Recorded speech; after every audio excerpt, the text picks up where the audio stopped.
Welcome to the Arkansas Sports Network. My name is Stephen Glenn. Good evening. It is 4-4A doubleheader basketball action tonight from the George Jones Memorial Gymnasium on the campus of Pottsville High School. Tonight in the ladies' game, it is a battle for seeding into the postseason tournament, and they take these things very seriously. The Morrilton Lady Devil Dogs are leading the 4-4A conference with an 8-0 record. Next comes Mina at 6-2. Dardanelle is 5-2, and the Pottsville Apaches are 5-3. Dardanelle with a half-game lead on the law side over the Lady Apaches, and both one is a game, the other a game and a half behind Mina, trying to get to that second spot. Probably a little unrealistic to try to chase down Morrilton for the championship of the regular season. And you ask, well, Stephen Glenn, why bother? Well, because the first two teams that finish in the regular season get byes to the final round of the district tournament going to regionals and automatically qualify for the regional event.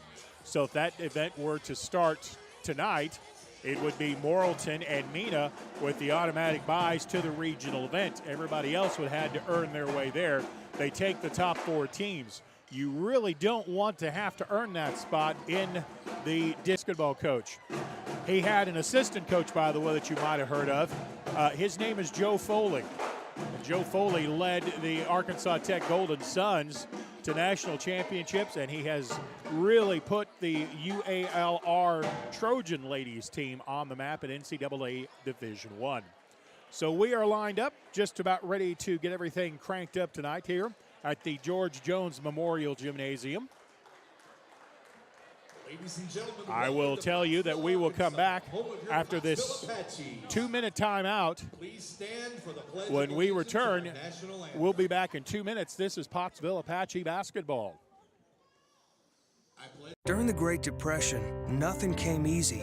But with just 5 cents, an old truck, and a load of hay, John Tyson and his family found a way to deliver quality chicken to other hardworking people. Today, Tyson continues to find new ways to help put a chicken in every pot. Because people deserve farm-raised chicken of the highest quality. At Tyson, we remain committed to this simple promise: to always keep it real, to always keep it Tyson. Back to school, yard work, football practice. Don't forget to pay these bills. The schedule is so full, there's no time for a hiccup. Time is of the essence. At D3 Auto, we make the car buying process fast and easy. D3Autosales.com. Follow us on Facebook. Gen Z is a stall generation. The news says Gen Z is struggling. I've got news for them. I wait tables, but last week I built a field hospital. I put out a forest fire. I stopped 1,000 attackers. And a natural disaster. I've saved lives. And led a team on patrol. I serve. Well, I go to school full-time. While I work full-time. The greater the challenge, the stronger we become.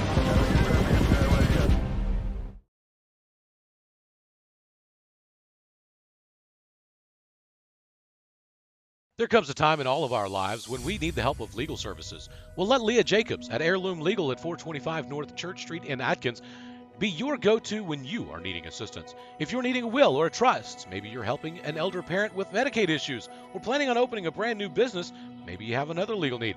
Jacobs can help you plan your next step. That's Heirloom Legal, helping families build and protect their legacy through estate, elder. Now let's meet the starting lineups for the Dardanelle Lady Sandlizards. They will start. Number 32, Riley Manning, a senior. Wearing number 33, also a senior, Bethany Walter. Number 2, Carly Kirsch. Starting at guard, wearing number 2, junior, Carly Kirsch. Number 12, starting Savannah at Williams. forward, number 12, Savannah Williams. She is a junior. And number 3, Stevie. Starting at guard, number 3, just a freshman, Stevie Tanner. The Lady Sandlizards are coached by James Roby. They come into tonight's game with an overall record of 5-2. And please allow me to mention that the assistant coach for Dardanelle is Jana Reinhardt, who I had the pleasure of broadcasting games for back in her college career at the University of the Ozarks. Now the Lady Apaches will start at post, number 33, senior Annalie Pennington. Starting at forward, wearing number 20, is senior Riley Irwin. Number 10. Starting Allison at forward, wearing number 10, Allison Greathouse, a senior. The guards for the Lady Apaches. Number 3. At the 2 spot, wearing number 3, is junior Tawny Sweden. And at the point, wearing number 4, senior Harmony Garner. Number 4. Drew Siebenmorgan is the head coach of the Lady Apaches. And we are ready for ladies basketball tonight from the George Jones Memorial Gymnasium. My name is Stephen Glenn. Justin Smith is our producer for tonight's game. We are hopeful to see Matt Lee here at the broadcast position. Although, you know, things sometimes do come up. We are ready to get the action underway tonight. Dardanelle will be in the red road uniforms. They have a very good crowd here tonight. In fact, the Lady Sandlizards have had good crowds going back to the days of Ken McCoy and, well, for as long as I've been doing basketball here. Lady Apaches will be wearing their home whites. The Lady Apaches are half a game behind Dardanelle in conference standings, and we are ready for an exciting game tonight. Allison Greathouse at center court jumping against Riley Manning to get this ball game underway. And the opening tip controlled by Dardanelle, and we are underway. Lady Apaches open up in a 1-3-1 zone. Left wing jumper is no good by Tanner. Rebound by Pottsville up the right sideline into the front court. Harmony Garner will start the offense. Pennington at the high post. Dribbles left around a screen from Irwin. Back it comes to Greathouse. Greathouse works into the lane. Dardanelle playing man-to-man. Pottsville cuts Harmony Garner back door. She takes it with the left hand, but the shot is no good. Stevie Tanner there to clear the board for Dardanelle. There's Coach Matt Lee, and he even brought me a tee from McAllister. What a super nice guy. He is a legend. No score in this ball game. We played about a minute of quarter number 1. Carly Kirsch with her first touch of the ball game gave it up to the right wing. Dardanelle with a 3-guard front to attack the zone. Into the lane, Kirsch. Nice dish to the low block left, but the shot by Manning is no good. Rebound cleared away by Pottsville. Lady Apaches on the run into the front court. Pennington on the right side, open for 3 and nails it. Annalie Pennington knocks down the 3. That's all Annalie needed, was you to get here for the 3. Absolutely. Coach Lee, welcome to the broadcast position. No matter how hard I try to get here early, I can't do it. I think the coaches decided to start knowing you weren't here.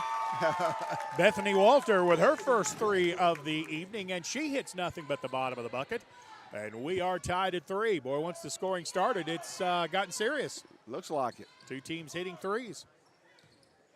Pottsville with the ball, working to the right. That's Harmony Garner. Up top, Pennington. Dardanelle staying with their man-to-man defense. Greathouse. Into the post, Harmony Garner goes up and under, misses the shot. Rebound, Dardanelle. Savannah Williams brings it up the floor to the right wing. 3-3, this game is tied. We've played 2 minutes. Right wing 3 ball is perfect for Rayleigh Manning. Dardanelle is it. Well, in fact, both teams have hit nothing but 3s. We got timeout by Pottsville. Timeout on the floor by the Lady Apaches. 5:56 to go, quarter number 1. Pottsville trailing Dardanelle 6-3. Back in 30 seconds on the Arkansas Sports Network. We see you. Your incredible potential and willpower set you first to take that leap of faith. First to get to work. First to solve the problem. No burden should be carried alone. We'll be there. Every step, day, challenge. First is your destiny. We get it because first is who we are. And first is what everybody is chasing. They are chasing the Morrilton Lady Devil Dogs, who got a very impressive win here the last time out. They're 8-0 on the year in the conference. Pottsville with the ball, trailing 6-3. Apaches have a 2-guard front. Left side, Greathouse. Pennington at the left elbow. She has the only Apache bucket of the night. Pennington gave it up on the give and go. Now back to Tawny Sweden. Pennington again, 15 on the shot clock. I got to remember to watch that thing. Riley Irwin with a drive. Lost the handle on the out of bounds on the baseline. She had the right idea. Now, Pottsville has not made anything going to the basket. They've had 3 really good looks and can't get a shot to go. Must be something about that basket. Harmony Garner comes flying up the floor in a 1-player press. Dardanelle saw it coming, though. Stevie Tanner backs it out. Takes it into a double team in the zone. Dardanelle is 2 for 2 from outside of the arc. Pass into the paint knocked away, but Dardanelle gets the ball back. They feed the low post. That's Savannah Williams working around Pennington. Shot is good. Whistle and a foul on Pennington, and a chance for an old-fashioned three-point play. Dardanelle hot from the floor. Yes, indeed. 2-point shot for Savannah Williams. Emily Pennington called for her first personal, and the free throw is perfect. I think both these teams need to give the Razorbacks lessons on free throw shooting and three-point shooting. Riley Irwin in the paint. Nice spin move from down low. Knocks it down for 2. And how to make one close to the basket. Yep. Riley looked good on that one. Right side, three-point shooter is open again, but Walter missed that one. Pottsville with a rebound. Well, they're not going to make them all anyway. Harmony Garner flying up the floor. Gives it to the trailer Pennington. Left side three ball, no. Offensive rebound, Garner. She'll power it back up and score. Or excuse me, Tawny Sweden with the power move from the low block right on the follow. Nice put back by Sweden, and it's 9-7 Sandlizards. Another three ball open. Walter with a good look, but it wouldn't go down. Harmony Garner with a rebound. Sends it all the way up the floor, and an ill-advised pass is stolen by Dardanelle. Harmony saw that about 2 steps too late. It was open at first, but Dardanelle hustled back and made the steal. 9-7 Dardanelle. Coming to the basket is Kirsch from the left side. Ball back out of traffic to Tanner up high. Left side. This is a long three, but it's perfect. Riley Manning. That might have been from about 23 feet out. Looked like it. See, the high school line, three-point line is still 19-9, right? 19-9, yep. Pass to the baseline. Greathouse trying to cut back door, but she was cut off by Tanner. So Greathouse takes it to the basket from the top of the circle and scores. Allison Greathouse not to be denied that possession. That was a good one. 12-9 Lady Sandlizards. Stevie Tanner on the left side. 2 players on that left side of the floor. Tanner with a shoulder fake, steps to the left, puts up a three, missed it. Offensive rebound by Manning. Her shot is blocked. Pottsville comes out with it on the run. Sent it up the floor to Harmony Garner, and the shot from the low block is good. Or excuse me, Tawny Sweden. I keep calling the wrong guard. Might have got by with a walk right there. I think she most definitely did. Ball is loose at mid-floor, and it is tied up. Alternating possession arrow will give the ball to Pottsville. Into the game for the Lady Apaches is number 2, Maylee Martin, who actually played a very good game against Morrilton. Yes, she did. Kennedy Corbett also back out on the floor. Kennedy had a really good game at Clarksville. She came off the bench and was very impactful of the ball game. Double high post game. The ball is on the right side. Ball handling is Martin. Now they give and go to Kennedy inside. Kennedy Corbin's shot comes up short, but a foul on Dardanelle impacted that. It'll be 2 free throws for Pottsville. Great pass that time by Harmony. See, the foul is on Riley Manning. Her first. First on Dardanelle, and Kennedy Corbin, the junior, will be at the line shooting 2. First one is good.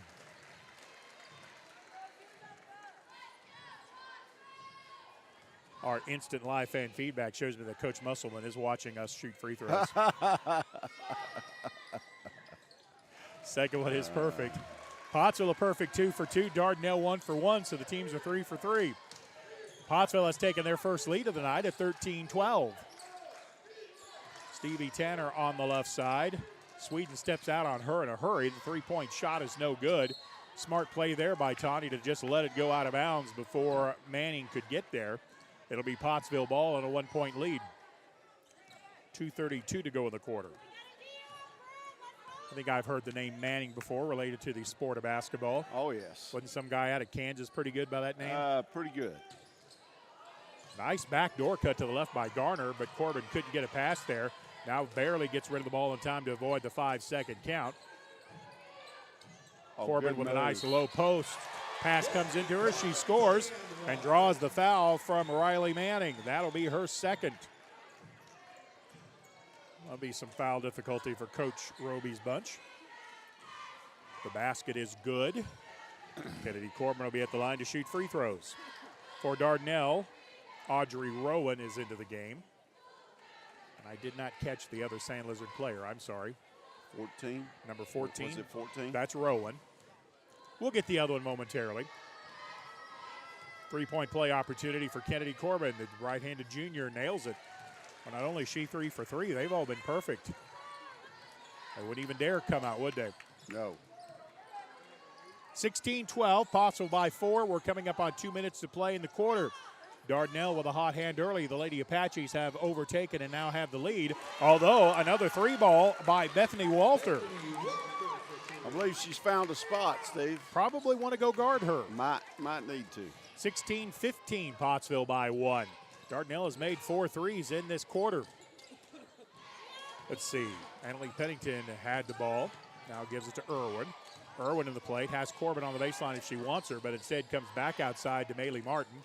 Martin is guarded by Tanner, working left on the dribble. Now Pennington curls through the lane. Shot's going to come up short. Good defense by Dardanelle, and the Lady Sandlizards have the board. 16-15, Pottsville by 1. Carly Kirsch into the front court. Boy, she's fast. She gets into the lane and draws contact. Got to move the feet if you're going to guard her. Right. Something my coaches will tell you I never learned. Foul is on Maylee Martin, which I show is her first. Team foul number 2 on Pottsville. 35 on the shot clock after the Pottsville foul. Dardanelle baseline. They get it into wide open. Audrey Rowan. Nobody guarded Rowan, and Dardanelle with an easy 2. Somebody got lost.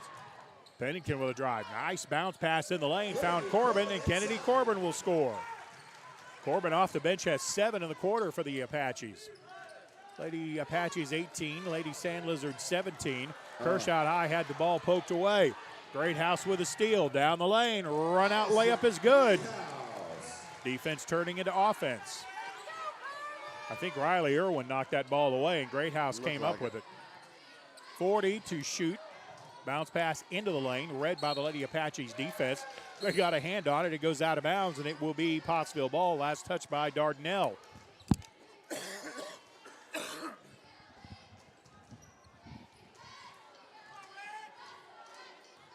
About a second difference between the game clock and the shot clock as we wind down the first quarter. Pottsville leads at 20-17. I think the Lady Apaches would like one shot. Dardanelle remains man-to-man defensively.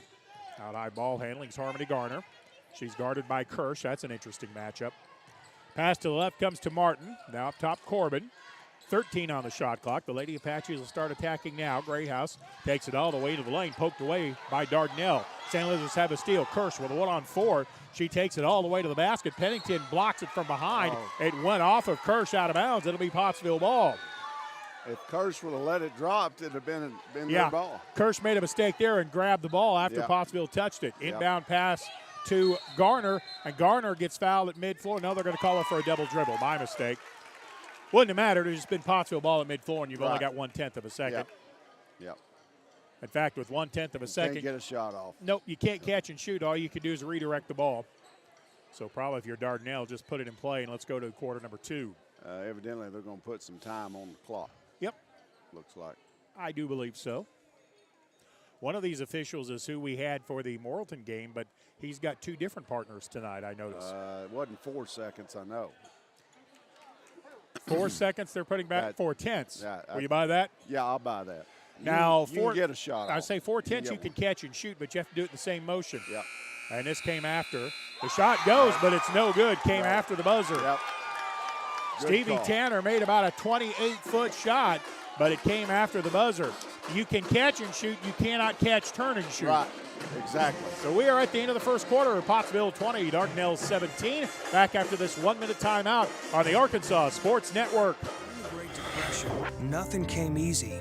But with just 5 cents, an old truck, and a load of hay, John Tyson and his family found a way to deliver quality chicken to other hardworking people. Today, Tyson continues to find new ways to help put a chicken in every pot. Because people deserve farm-raised chicken of the highest quality. At Tyson, we remain committed to this simple promise: to always keep it real, to always keep it Tyson. Gen Z is a stall generation. The news says Gen Z is struggling.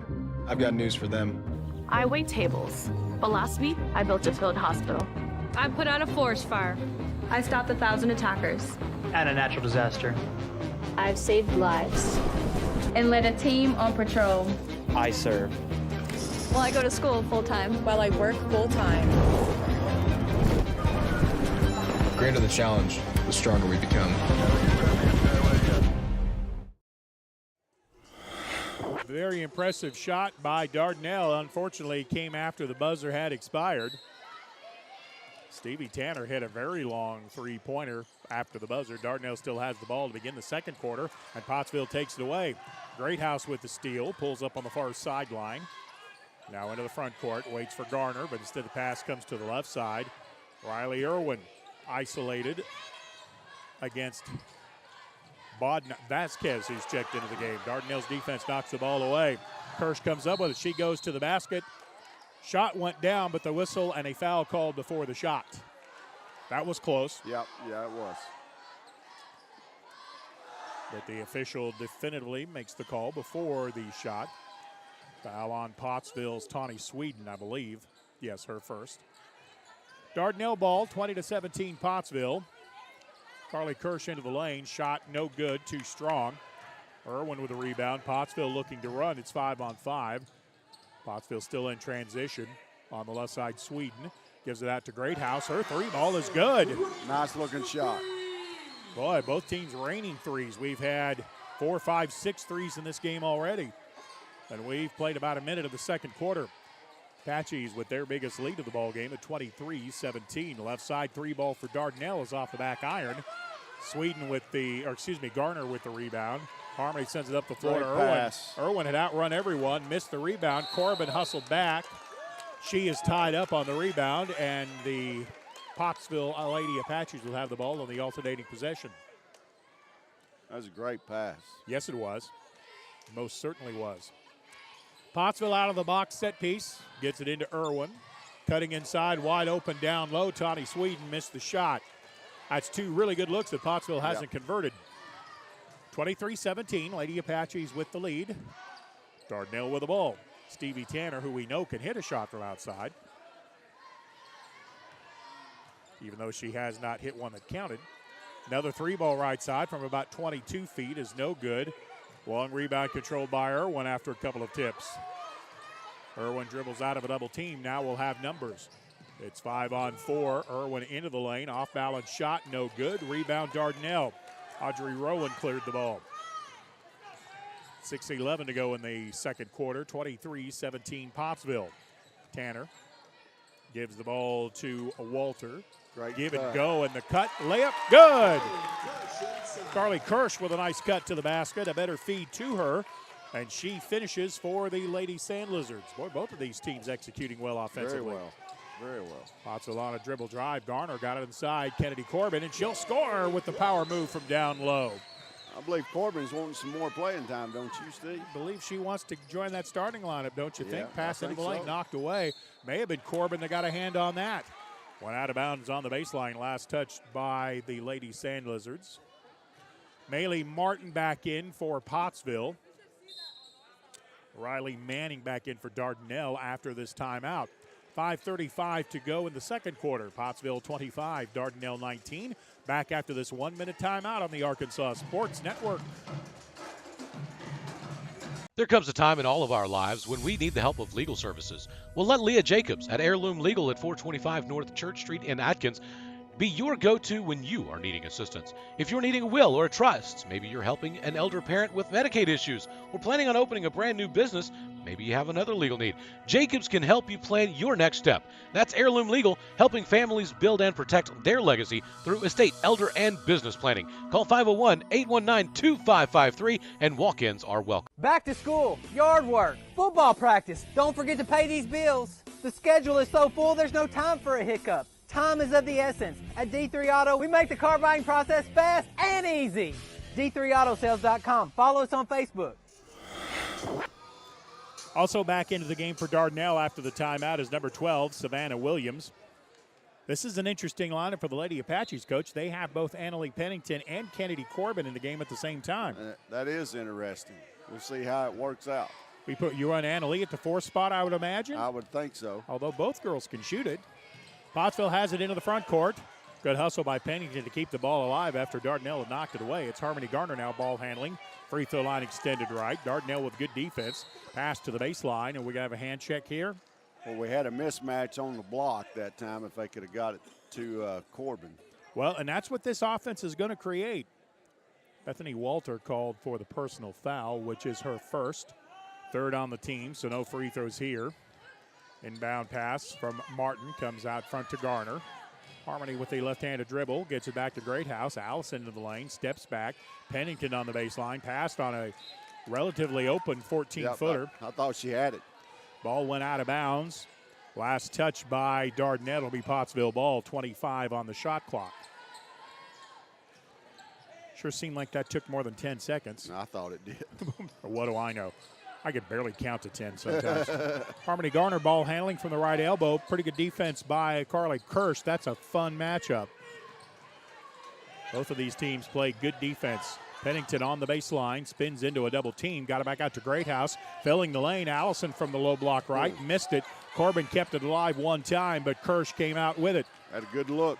That was a good battle for that loose ball, too. Dardanelle winning that one. Walter into the front court. Gave it up. Got it back. Greathouse finds her in a hurry. They know she can shoot. On the left side, Stevie Tanner into the paint. Kirsch goes into Corbin, up and under, and a sweet touch. Nice shot. That was not an easy shot to make, and Kirsch made it look easy. Yes, she did. 25-21. Dardanelle within 4. 4:13 to go in this quarter. Pottsville has still outscored Dardanelle 5-4, but turns the ball over here. Carly Kirsch comes out with it again, sends it up the left side. 3 balls going to be offline for Dardanelle. Battle for the rebound on the baseline. It'll be Pottsville ball. I don't think we need a shot clock in this game, Steve. We haven't come. I don't think it's got under 10 on any possession. I don't think so either. Pottsville ball in the backcourt. Harmony Garner and Maylee Martin are the guards. Kennedy Corbin and Riley Irwin the forwards, and I think Pennington is at the 4 spot. No, she's out front. Left side, shot good. She is at the 4. Annalie Pennington with the shot coming off a curl. Both teams very good at catch and shoot. Into the lane. Tanner had the ball knocked away, absorbed a ton of contact, but no whistle. Pottsville comes out with the ball. Riley Irwin watches the lane just open up, and she takes it in and lays it up and in. Boy, Dardanelle just kind of parted the Red Sea right there. They knew Riley was going to give that ball up. Riley did not. And we have a Dardanelle timeout on the floor. 3:24 left to go, quarter number 2. Pottsville 29, Dardanelle 21. And we're back after this 30-second timeout on the Arkansas Sports Network. The news says Gen Z is struggling. I've got news for them. I wait tables, but last week I built a field hospital. I put out a forest fire. I stopped 1,000 attackers. And a natural disaster. I've saved lives. And led a team on patrol. I serve. Well, I go to school full-time. While I work full-time. The greater the challenge, the stronger we become.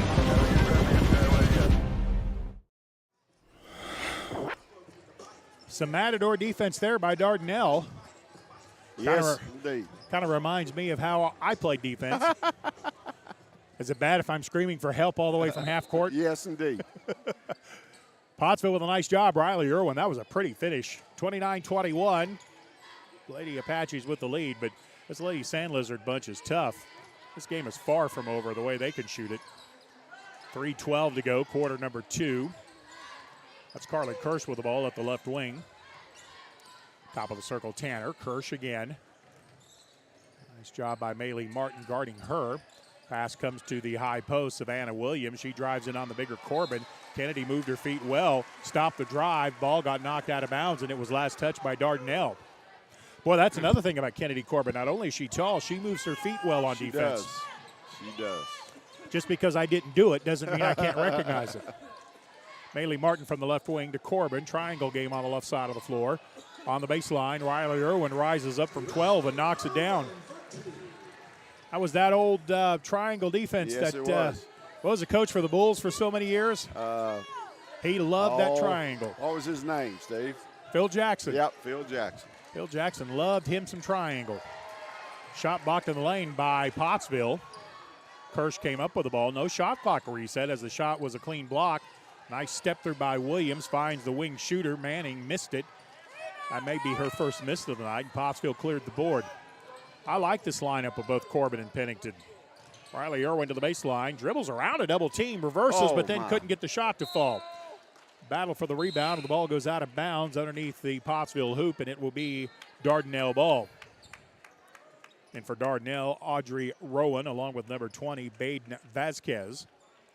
For the Lady Apaches, we have Johnny Sweden back into the game. That's another thing. The Lady Apaches can go deep. That's one of the ways they can play defense so hard. Kirsch into the lane with a bounce pass on front. Got through to Walter just before Harmony Garner got there. Dardanelle with a high motion offense. They give it to the free throw line. To Vasquez. Outside, left wing three. Got it. Walter with her third three of the ball game. 31-24 Pottsville. Left side, Greathouse tries to answer the three, just too strong. Kirsch boxed out well, has the rebound, leads the break. It's 5-on-5, but they leave Walter open again. She missed that one. Opposite side rebound cleared by Johnny Sweden. Nice pass up the floor to Irwin. Irwin will lay it up and score. Not a lot of room to get that pass through, but Sweden did a nice job getting it in stride to her teammate for the two. Oh, my. Steph Curry with a shot on the left wing, or at least that's where he normally shoots it from. It comes up no good, and we have a backcourt foul on Dardanelle. I joke about that, but in all seriousness, Dardanelle kind of rushed that shot a little bit. Stevie Tanner could get that shot anytime she wanted it. She was so far out on the floor. That foul is on Bethany Walter, her second. So the two deep shooters for Dardanelle, Manning and Walter, both have a little bit of foul difficulty. Pottsville has a lead, 33-24. 22-second difference between the game clock and the shot clock. See, the shot clock in high school is making me do math. And that's a really bad thing. Garner up high with the ball, 10 to shoot. Ball in the right corner to Irwin, 9 to shoot. Irwin drives baseline, sends it across to the left wing. Three ball from 22 is good by Harmony Garner. Harmony Garner with her first bucket, and it's a three. Dardanelle has 23 seconds for an answer. They trail 36-24. Carly Kirsch into the paint. Pottsville's changed up to a 2-1-2 zone instead of the 1-3-1. Top of the circle, Kirsch gets within 14, stops, fakes, shoots, missed it. Corbin battling against Rowan for the rebound. We're going to call Corbin for the over the back. Kennedy Corbin called with her first. That's only team foul number 4, so no free throws coming here. 8 seconds for Dardanelle to get a shot off. Boy, they run another nice set piece. Get it inside to Rowan. Missed the point-blank range jumper, and a bit of a frustration foul as she was trying to get the follow. She was wide open on the inside. It just would not go down. That's team foul number 5 on Dardanelle. Pottsville has 5 seconds to get a shot off. Here comes Garner.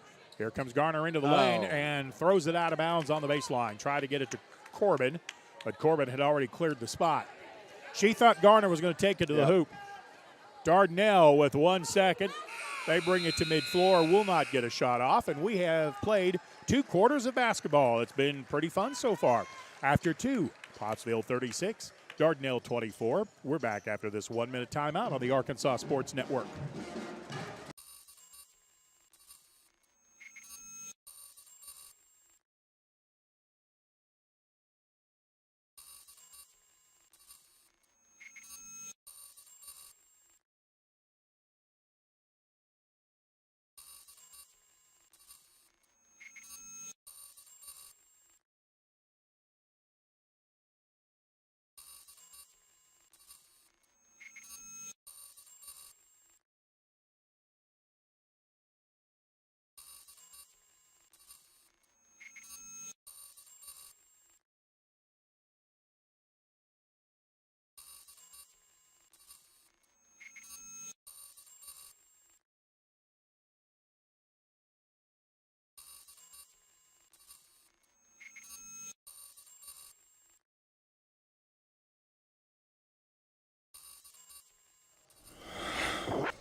Stephen Glenn, Matt Lee here at halftime. We'll run over the unofficial scoring statistics, although they match up, which is probably a good sign.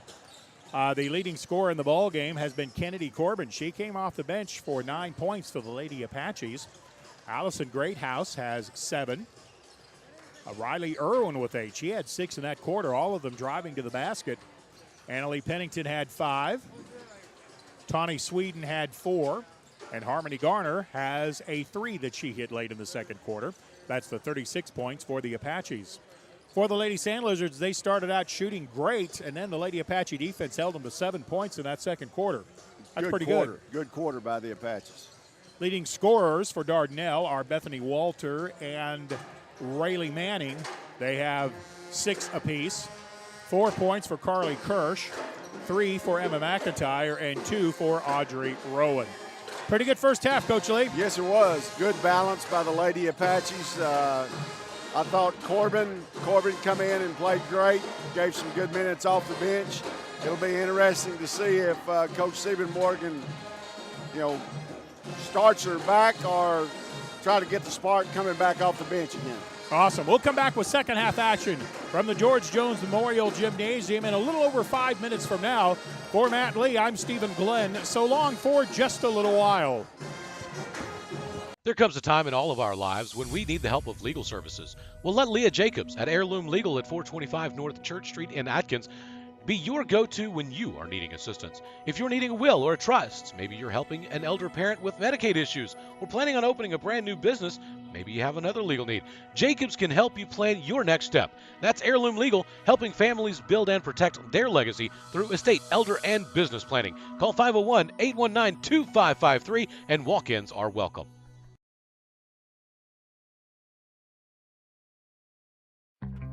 We see you. Your incredible potential and willpower set you apart. You're first to take that leap of faith. First to get to work. First to solve the problem. No burden should be carried alone. We'll be there. Every step, day, challenge. First is your destiny. We get it because first is who we are. During the Great Depression, nothing came easy. But with just 5 cents, an old truck, and a load of hay, John Tyson and his family found a way to deliver quality chicken to other hardworking people. Today, Tyson continues to find new ways to help put a chicken in every pot. Because people deserve farm-raised chicken of the highest quality. At Tyson, we remain committed to this simple promise: to always keep it real, to always keep it Tyson. Justin Smith back with you guys for just a few minutes. Steve, we'll go get a drink, I think. Need to take a minute to thank some sponsors today. Tyson, of course, you've seen the commercials we have for them, and Arkansas Army National Guard and those guys. But we need to thank Roy's Heating and Air, Beacon Inc., and Arkansas Tech University, all the people that have joined us for sponsorships this year. We are so grateful. We could not do this without you. We'll be back in just a few minutes with more Apache basketball right here on the Arkansas Sports Network.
Welcome back to Pottsville High School, the George Jones Memorial Gymnasium.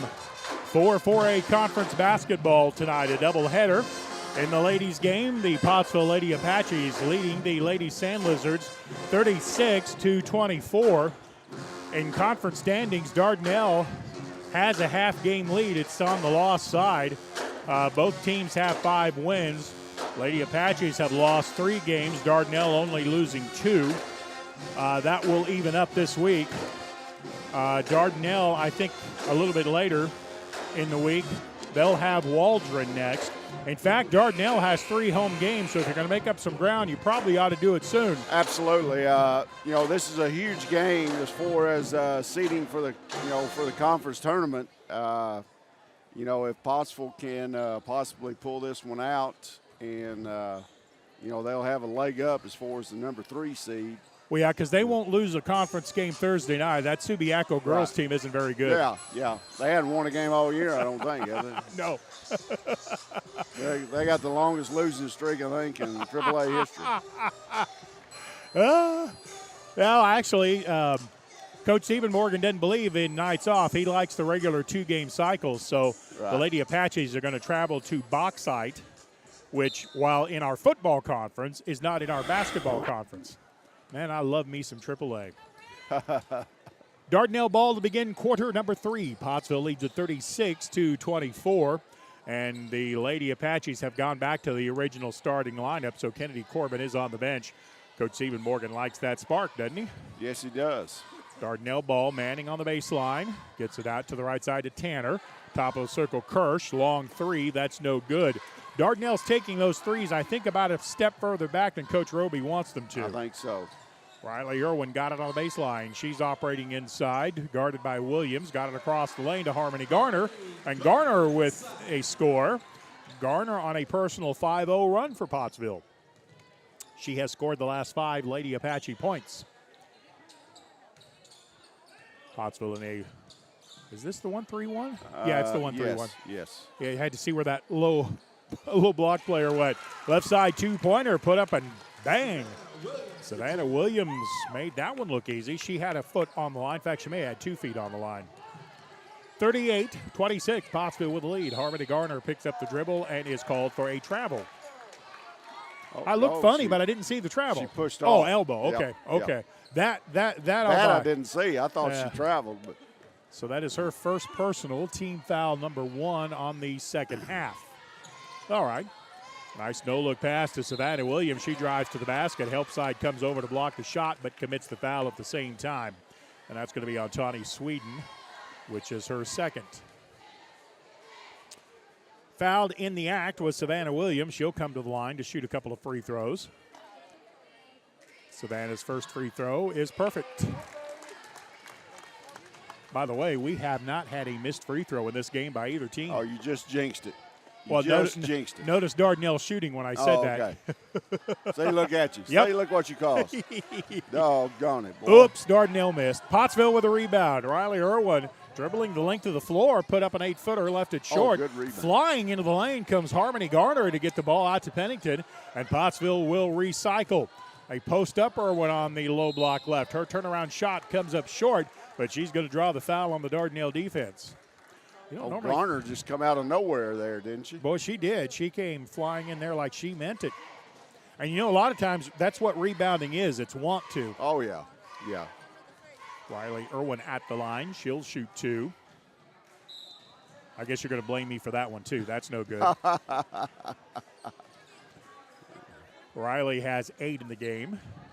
Kennedy Corbin back on the floor. Irwin's second free throw, not there. Out of bounds. Last touch by Dardanelle will be Pottsville ball. Don't normally think of Riley Irwin as a low post player, but she does all right now. Yeah, she did well that time. Sure did. Pottsville with the ball on the quick inbound. Speaking of Irwin, goes back to Garner. Irwin sets a screen left, pick and roll. They get it inside to Irwin, and she scores. Probably could have had an and 1 there, too. Real easily. Well, that's as pretty a pick and roll as you'll see run. That play works at any level from 7th grade to the NBA. Exactly. And it's run at every level. And it still works. Stevie Tanner with the ball for Dardanelle. Pottsville in a 1-3-1. Williams at the top of the circle, got it within 15, kicks it back out to Tanner. She's had a rough shooting night. To Manning, Riley's three ball is no good. Rebound goes out of bounds off of Dardanelle.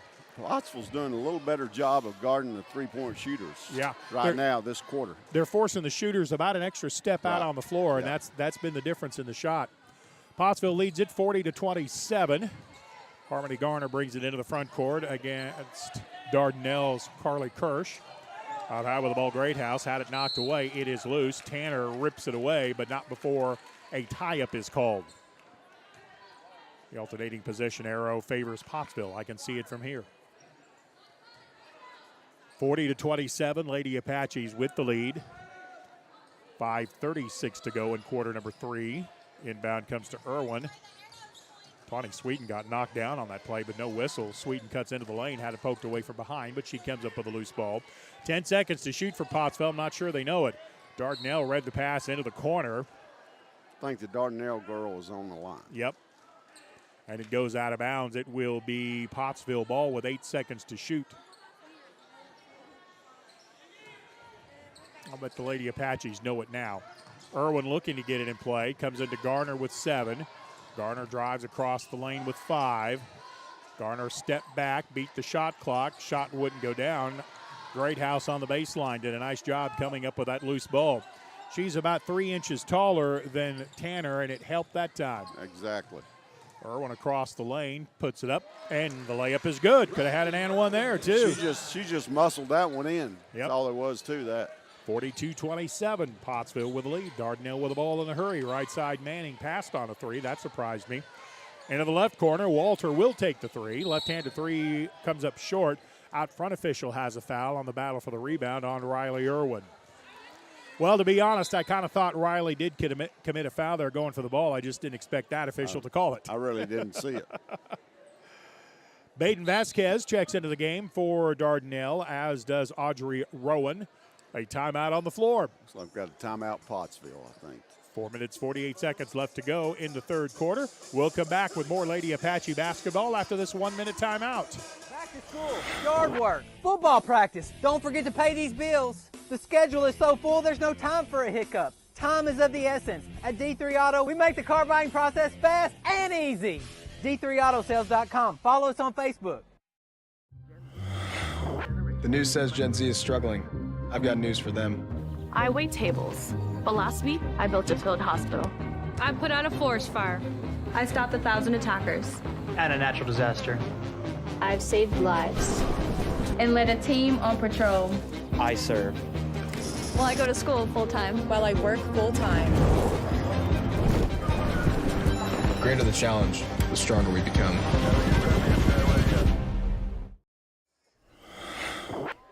Thanks to all of our sponsors who allow us to bring you Pottsville Lady Apache and Apache basketball.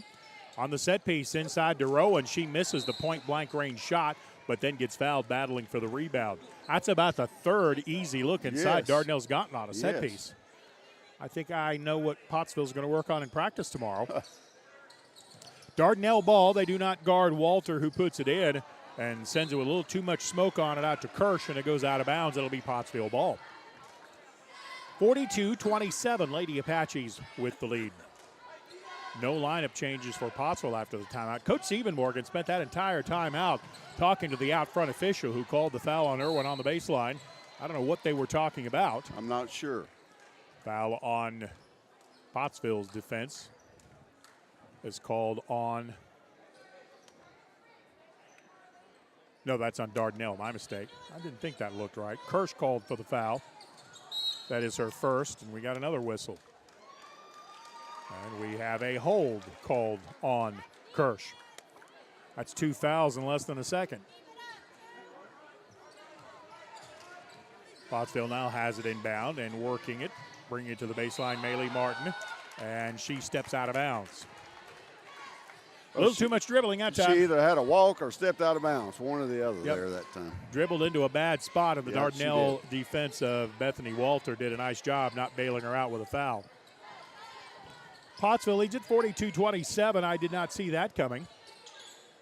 To the baseline, Vasquez sends it to the right wing. 3 ball for Dardanelle is good.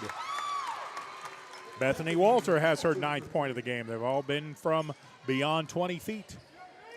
You can get back in a game in a hurry doing that. Yes, you can. Riley Irwin gets double teamed.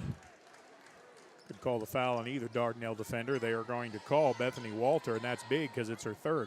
And I would say that Coach Roby has probably given Bethany the green light whenever she touches it. Right.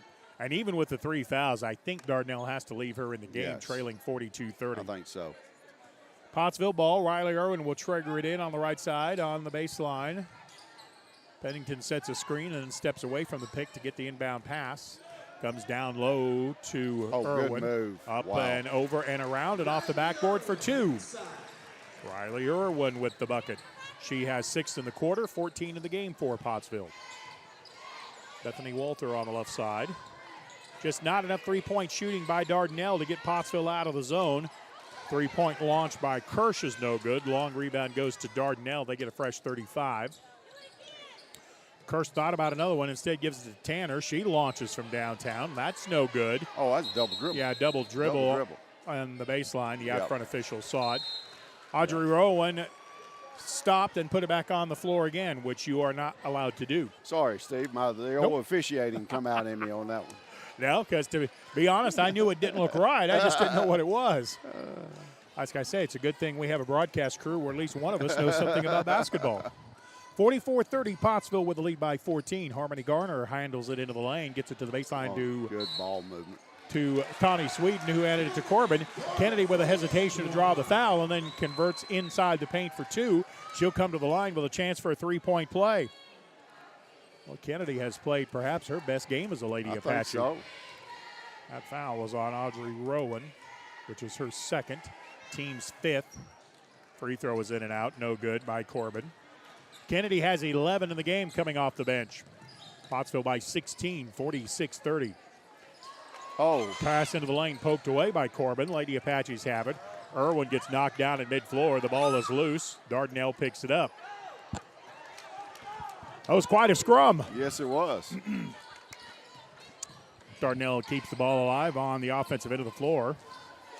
Not sure why the shot clock reset. I don't think we ever had the ball.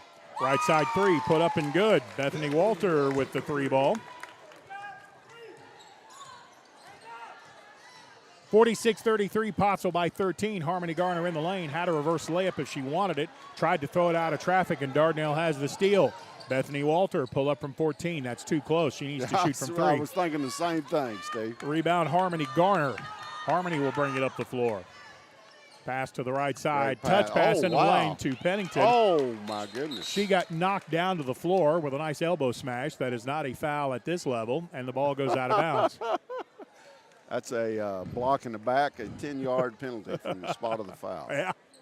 Goodness gracious. Dardanelle will get the ball. They have a chance to pull to within 10 with this possession. Carly Kirsch from the left wing gave it up, got it back. She's open for 3 if she wants it, but she's missed the last 4 she's taken. She's open again. This time it comes inside to Rowan. Back outside to Tanner. Her 3 is good. Stevie Tanner with her first tray that actually counted, and Dardanelle within 10. Garner with the left side. Gets to within 15. Pull up Jay. No. Rebound Dardanelle. Rowan cleared the board. Outlet comes to Walter. It's a 3-on-3 if Dardanelle wants it. Stevie Tanner to Walter on the left side. Nice job by Tawny Sweden cutting her off defensively. Sweden comes up from that baseline. Has got to cover a lot of ground. Walter drives into the lane. Tough running one-hander, but she got it to go. I think that's the first one she shot inside the three-point line, isn't it? Yeah, at least the first one that went in. Yeah. 46-38. Dardanelle with an 8 with a minute 14 to go. Lady Sandlizards are not done just yet. They say, oh, Stephen Glenn, do not give up on us. 2-guard front against the Dardanelle man-to-man. Irwin drives into the lane against Rowan. Had it poked away. Irwin has it inside, gets quadruple teamed, and then has the ball ripped away. Good defense by Dardanelle. Stevie Tanner leads the break to the left side. Walter for 3. It's bouncing around the rim and just finally rolled out. I thought it was good for an awful long time. I did too. Pottsville with a rebound. Nice job by Riley Irwin, and they do finally call a foul on the Dardanelle defense. Boy, we haven't had hardly any stoppage in action in this game. No, this has not been at all. fun. Yes, it has. What did they call that foul on? Number 2. Okay, Number that's 2. her third. Yep. So Dardanelle has 3 starters with 3 fouls as we are under a minute to go in the quarter. Dardanelle had a chance to cut that down from 8 to 5. Pass into the lane, read by Dardanelle. Kennedy Corbin battling for the loose ball for Pottsville, but the Lady Sandlizards is going to come out with it. Stevie Tanner brings it up the floor, and I think Dardanelle may wait on one shot with 25 seconds. I believe so. Well, they hit a 3 here. It will be a big momentum builder for Dardanelle, would it not? And plus, they get the ball to start the 4th quarter.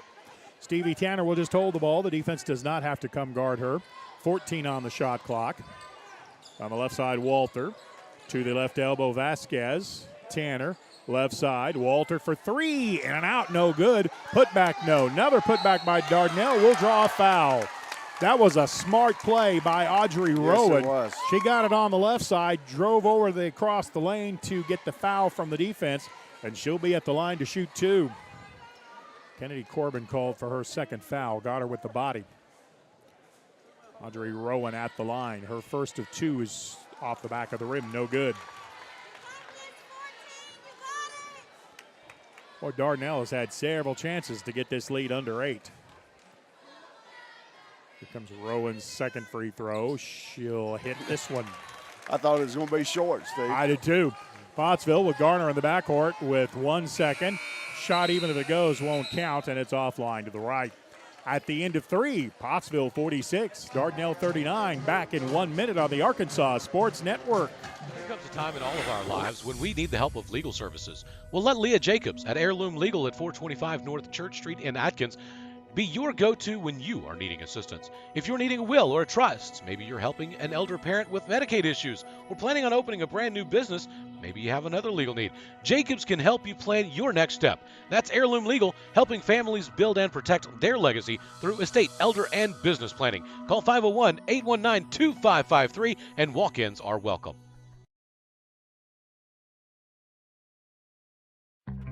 We see you. Your incredible potential and willpower set you apart. You're first to take that leap of faith. First to get to work. First to solve the problem. No burden should be carried alone. We'll be there. Every step, day, challenge. First is your destiny. We get it because first is who we are. Turned out to be a very good third quarter for Dardanelle. They outscored Pottsville 15-10, and they've closed within 7 at 46-39. Lady Apaches lead it. Dardanelle with the ball, and we're underway in the 4th quarter. Lady Apaches, the second half of that quarter, got a little bit cold from the floor. Yes, it did. Dardanelle's defensive intensity picked up noticeably. Sandlizards ball, as you pointed out. Walter with it on the left side. Goes to the left elbow to Vasquez. Back out to Walter. Walter's got to be careful. She's got 3 fouls. Walter has 3, and Kirsch has 3 for Dardanelle. 7 seconds on the shot clock. Drive to the baseline. Stevie Tanner into the paint to the wide open Vasquez. Missed the layup. Got it back, and it's tied up. It'll be Pottsville ball. Shot clock did expire, but they had whistled the foul first. Well, that shot clock's not very loud, is it? No, it's really hard to hear. With headphones on, I can't hear it. Yeah. So the Lady Apaches get a stop defensively on the first possession. Harmony Garner at the point, brings it up the floor against Kirsch. It's been a fun battle the whole night on both sides of the floor. And they're going to call a foul on Dardanelle, I think. That's going to be 4. Oh, no. No, boy, if that had been on Kirsch, it would have been 4. Instead, it's Audrey Rowan, which is her 3rd. Pottsville may got a break on that one. I didn't see just a whole bunch of contact. Did you?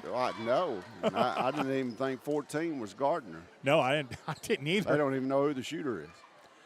Well, and okay, that's the 17th foul, so it's going to be a 1-1. I was going to say that most certainly wasn't in the act. Harmony Garner at the line for the Lady Apaches. She has 5, make it 6 as she hits the front end of the 1-1. 47-39 Pottsville by 8. Make it 9 as Harmony Garner connects on both free throws. Boy, late in the game, you like her shooting free throws too, don't you? You bet. Pottsville leads at 48-39. Carly Kirsch with the ball out front. Lady Sandlizards trailing it by 9, but they've got some high-power offense like this from Walter for 3. Bounces off the rim, no good. I thought that was in when she shot it. She's got a good-looking shot. Garner with a rebound. She's going coast to coast with it to the baseline. Gets it outside to Tawny Sweden. Pulls up at the left elbow. Finds Greathouse to Garner. Top of the circle. 3. Got it. And she's got a good-looking shot. Harmony Garner knocks down the 3 and pushes the Lady Apache lead to 12 at 51-39. That is 12, right? Yes. I told you, me having to do all this math is a bad thing. You know, I learned math at high school in Missouri, so it's going to be a problem. Stevie Tanner goes into the lane. Her runner comes up short. Rebound, Corbin. Boy, I like it when she goes to get a rebound. Well. Yep. She has 11 in the game and probably close to double figures in rebounding. Into the lane goes Garner to the left side. Riley Irwin thought about a 3, lost the handle on it. So she'll give it to Garner, who'll shoot a 3. That one came up just short.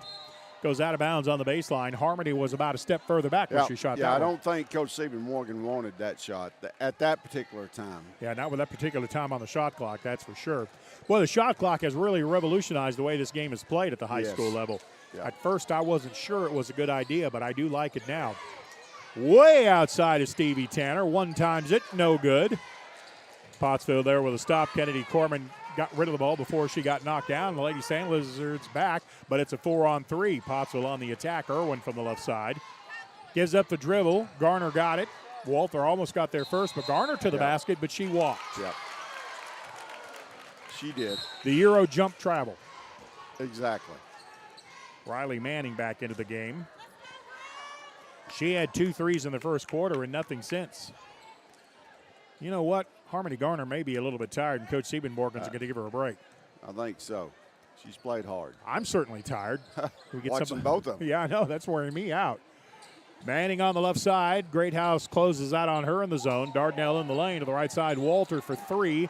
That's offline. Good box out by Greathouse, and she clears the board. Allison up the floor. Leaves it for the point guard, who is now Tawny Sweden. Tawny with 25 seconds is going to back it out. Gets a screen left from Irwin. Now outside it comes. Annalie Pennington. Pennington is cut off inside the lane by Manning. Pennington does give it up. Gets to the top of the circle. Irwin, Pennington, right side 3. Got it. Whistle and a foul right on the shot. Let's see what the foul's going to be. Did they foul the shooter? Yep, they fouled the shooter. So the 3 is going to count, says the out front official. It's going to be a 1-and-1. Yep. Must have been after the shot. Yeah, must have been well after the shot. That 3 goes. Annalie Pennington at the line for a 1-and-1. Could be a 5-point play right Could here, be. Steve. And that is the 4th on Bethany Walter. No, it's just the 1 free throw. He put up 1-and-1. Yeah, he so, did. He did. So it's still a very rare 4-point play for the Lady Apaches. No, they're going to put her back for another free throw. So we do have a chance for a 5-point play. I thought we saw that right. Yep. And perhaps even more importantly, that foul is on Bethany Walter, and it is her 4th. Second one by Pennington, and we now have the even more rare 5-point play. That's the first one of those I've seen this year. I thought Coach Roby was going to question what went on there, but he didn't. Walter on the left side. That 5-0 run by Pennington makes it a 56-39 Lady Apache lead. And I'm still not sure what the foul was. I'm not either. Walter at the baseline. Turnaround Jay. No. Rebound Pennington. She's everywhere. Annalie at mid-floor with the ball from Irwin. To the right side it goes for Martin. Maylee Martin will bring it back out and recycle the play. Pottsville has 26 seconds on the shot clock they can run off, leading 56-39. We have 4:07 to go in the ball game. Pass into the lane intended for Corbin, knocked away from behind. Waited too late. Yep, Baden Vasquez got there and poked it away. Dardanelle on the run. Kirsch into the lane. Around a screen from Vasquez. Pottsville switches to stop her. Tanner from the right side. Her 3 is good. Well, if Stevie Tanner heats up from downtown, it could be tough. Pottsville into the front court. Martin on the baseline. Went around one defender. Picks up the dribble. Dardanelle had cut off the first pass, but then the ball knocked away out of bounds. It'll be Pottsville ball. Harmony Garner's going to get back in a hurry. Kennedy Corbin's going to come to the sideline. Coach Stephen Morgan wants his best ball handler. Well-deserved break for Kennedy. Kennedy Corbin has had 11 points in this ball game and a bunch of rebounds and 4 block shots. I do not keep a stat sheet that keeps rebounds. Maybe I should. Pass comes down low to Pennington on the set piece. Her shot is no good. Boy, blasting into the lane was Garner. She knocked it away, but ties up the ball. Boy, Harmony Garner just comes flying in without regard to life or limb sometimes. I know it. It'll be Dardanelle ball. 56-42. Pottsville with the lead by 14. Tanner on the right side. I thought she might shoot that one, but Martin closed out a little too quickly. Sandlizards reverse it left side. Manning for three. That's too strong. Riley Irwin with a strong rebound. Good box out. Riley Irwin brings it up the floor. I like the way she ball handles. She brings it up the floor looking up the whole time. Harmony Garner fakes left, drives right, draws a double team. Bank, no. Rebound Dardanelle. Dardanelle's bringing it up the floor. Pottsville back. It's 1-on-3, but Kirsch goes into the lane. To Tanner, the trailer, steps back. 27-footer is no good. Rebound Kirsch, and she's fouled from behind. You know, I was talking about Riley Irwin dribbling the ball with her head up. That sounds like such a simple concept, but it's so hard to teach. Right. You know? Yeah, it is. I mean, you can tell you all day that if you push the ball straight down, it's going to come straight back up. You don't have to look at it. Exactly. But it's hard to do. Yep. A lot of players at the high school level can't do that. Dardanelle gets a shot from the right side elbow. Kirsch knocks down the two. One of the Sandlizard fans wanted a foul on that play. I'm not sure why. 56-44, Dardanelle within 12. Lady Sandlizards not giving up on this one. Right side, Garner got it from Pennington, puts it on the floor with the left hand. High motion game by Pottsville. Not a true stall game. They're trying to attack the basket. As a matter of fact, great pass. Great pass into the lane, and then Irwin missed the shot. Good look down low by Tommy Sweden, but couldn't convert. Dardanelle has the ball in the front court. 2:10 to play. Left side, Kirsch. Step through, right-handed hook is good. Carly Kirsch with two. Pottsville's going to take a timeout here. Sandlizards within 10. 2:02 to go in the ballgame. 56-46 Pottsville. We are back after this 30-second timeout on the Arkansas Sports Network. During the Great Depression, nothing came easy. But with just 5 cents, an old truck, and a load of hay, John Tyson and his family found a way to deliver quality chicken to other hardworking people. Today, Tyson continues to find new ways to help put a chicken in every pot. Because people deserve farm-raised chicken of the highest quality. At Tyson, we remain committed to this simple promise: to always keep it real, to always keep it Tyson. I guess not. He's pretty mellow tonight. I don't know what the deal is. Back to the sounds of William Joel as he was introduced in his first appearance on the Ed Sullivan Show. I'm showing my age, aren't I? Oh, yes, you are. The fans enjoying Billy Joel. Now they're going to enjoy Pottsville running a full-court offense. Dardanelle has showing a full-court man-to-man defense. Harmony Garner in the backcourt. Dardanelle within 10. Pottsville breaks the press. Sweden from the right side. Now Pottsville can run about 30 seconds off the clock if they so wish. 56-46, Lady Apaches with the lead. This is Riley Irwin, ball handling up high. Gets a bone-crunching screen from Garner. That hurt up here. Irwin into the lane. Gets it out of traffic to Pennington. Somebody screaming 3 seconds. Not in this league or any other. Not anymore. No. Garner on the right side to get it low post. Corbin fakes one way, gets it to Garner, the cutter. Garner tried the reverse layup and draws the foul on the Dardanelle defense. That's a good job by Pottsville that time. Good ball movement. Carly Kirsch called for what I believe is her fourth. And Harmony Garner will be at the line. Pottsville has not scored since that Annalee Pennington 5-point play until Garner hits this free throw. Sandlizards had gotten within 10. They now trail by 11. Second one by the senior point guard is perfect. Harmony 4 for 4 from the line. She has played a very good ball game. Sandlizards with the ball, trailing 58-46, a minute 20 to play. Right side, Tanner for three. That's no good. The rebound in the corner to who? Dardanelle. Good battle on the outside by Walter to clear that one. Left side, Carly Kirsch squared up her body and knocked down the three. And a quick backcourt foul by Dardanelle. They probably don't have a lot of choice. Not a bad foul. And Stevie Tanner has them to give. That's her first. It is a 58-49, 9-point lead for Pottsville. Harmony Garner at the line, perfect again.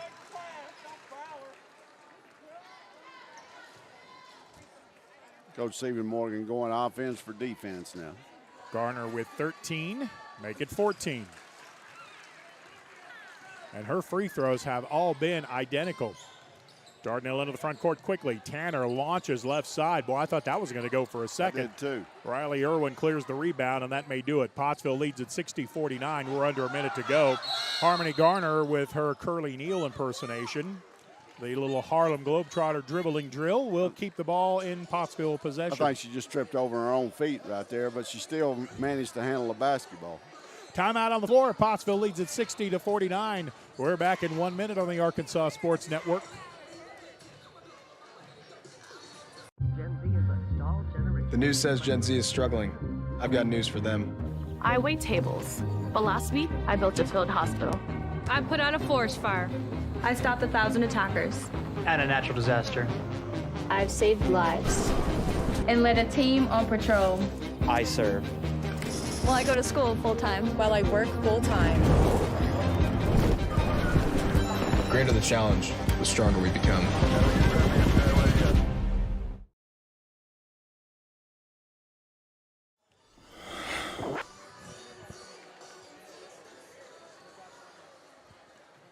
Justin Smith, the producer of the game, says, go ahead and talk, Steve, anytime.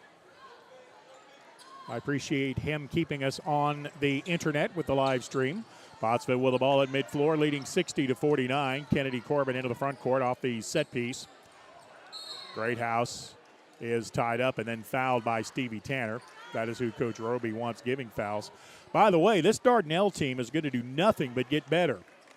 I can already see a huge improvement. Yeah, from the last time we played. Yep.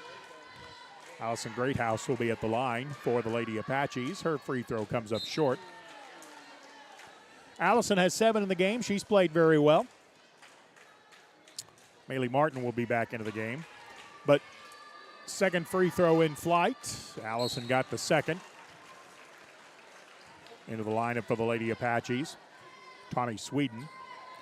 But looking at the Dardanelle starting offense, Carly Kirsch is a junior. Stevie Tanner, number 3, is a freshman. Now, the 2 outside shooters are both seniors, but Savannah Williams is a junior. Kirsch with the ball in the lane. Runner is good. Whistle, foul, Kennedy Corbin.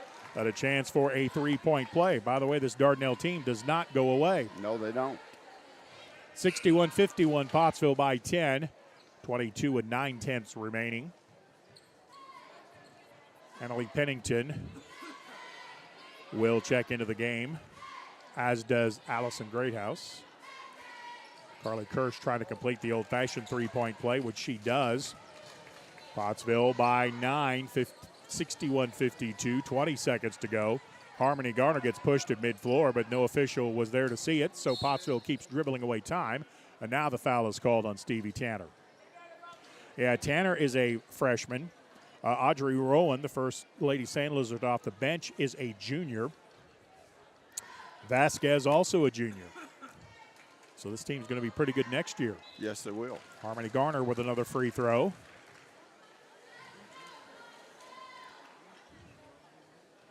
Tawny Sweden back out of the floor, as is Maylee Martin. Harmony Garner got them both. 63-52 Pottsville, 10 seconds to go. I think we can put this in the win column for the Lady Apaches now. I think so. Ball into the lane to Kirsch, back outside. Long range 3 by Stevie Tanner. She knocks down another one, and that will do it. The final score, the Pottsville Lady Apaches 63.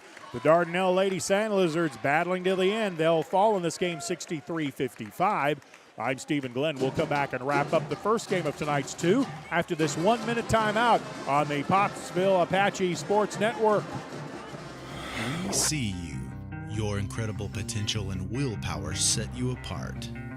You're first to take that leap of faith. First to get to work. First to solve the problem. No burden should be carried alone. We'll be there.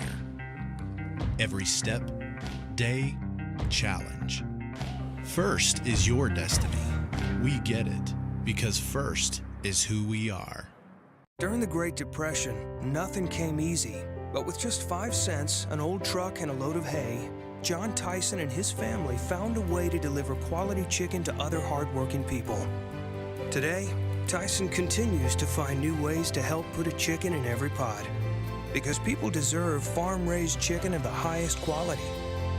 At Tyson, we remain committed to this simple promise: to always keep it real, to always keep it Tyson. Welcome back to Pottsville. The Lady Apaches win this one 63-55 against the Dardanelle Lady Sandlizard team that just would never quite go away, would they, Coach Lee? No, they wouldn't. It was a very well-played game by both teams. A fun game to watch. Yep, fun game to call.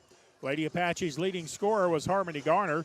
She had 16 points, including a perfect 8 of 8 from the free throw line in the fourth quarter. Next leading scorer for Pottsville would be Riley Irwin. She had 14. Kennedy Corbin had 11 off the bench to add a big punch to the offense for Pottsville. And Annalie Pennington had 10 points, 5 of them on one play. Yes. That's not something you see every day. Dardanelle's leading scorers, Carly Kirsch with 14. Bethany Walter also had 14. So now Pottsville jumps over Dardanelle in the standings, moves into that third spot. There'll be a game behind Mina depending on tonight's action. Pottsville now 6-3. Dardanelle is 5-3. So that's the ladies' action for you. I'm Stephen Glenn with Coach Matt Lee, and we will have the men's game of the doubleheader in about 8 minutes or so. So long for just a little while.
So how many points are playing on your home floor worth? The Pottsville Apaches men's team has taken the floor tonight.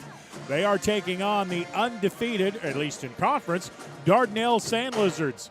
Dardanelle 9-0 coming into this ball game, but the first time these two played, Pottsville played them to win 3. So again, I asked Coach Matt Lee, how much is home floor worth? Well, it's usually worth about 10 points to you, but you got two talented teams playing against each other, so you never know. All right, let's meet the starting lineups for the night's game. First, for the Dardanelle Sandlizards, starting a freshman, number 11, Rod Chatton Jr. They list him as 6'1". He looks closer to 6'4" to me. Absolutely. Braden Tanner, senior, is starting. Starting for the Sandlizards, number 21, another freshman, Creed Vega. And he is an outstanding athlete. Starting for the Sandlizards, number 24, sophomore Robert Millard. And the man in the middle for Dardanelle, I think he goes about 6'5", maybe 6'6", senior Chase Jordan, and he's got some low post moves to go with the height.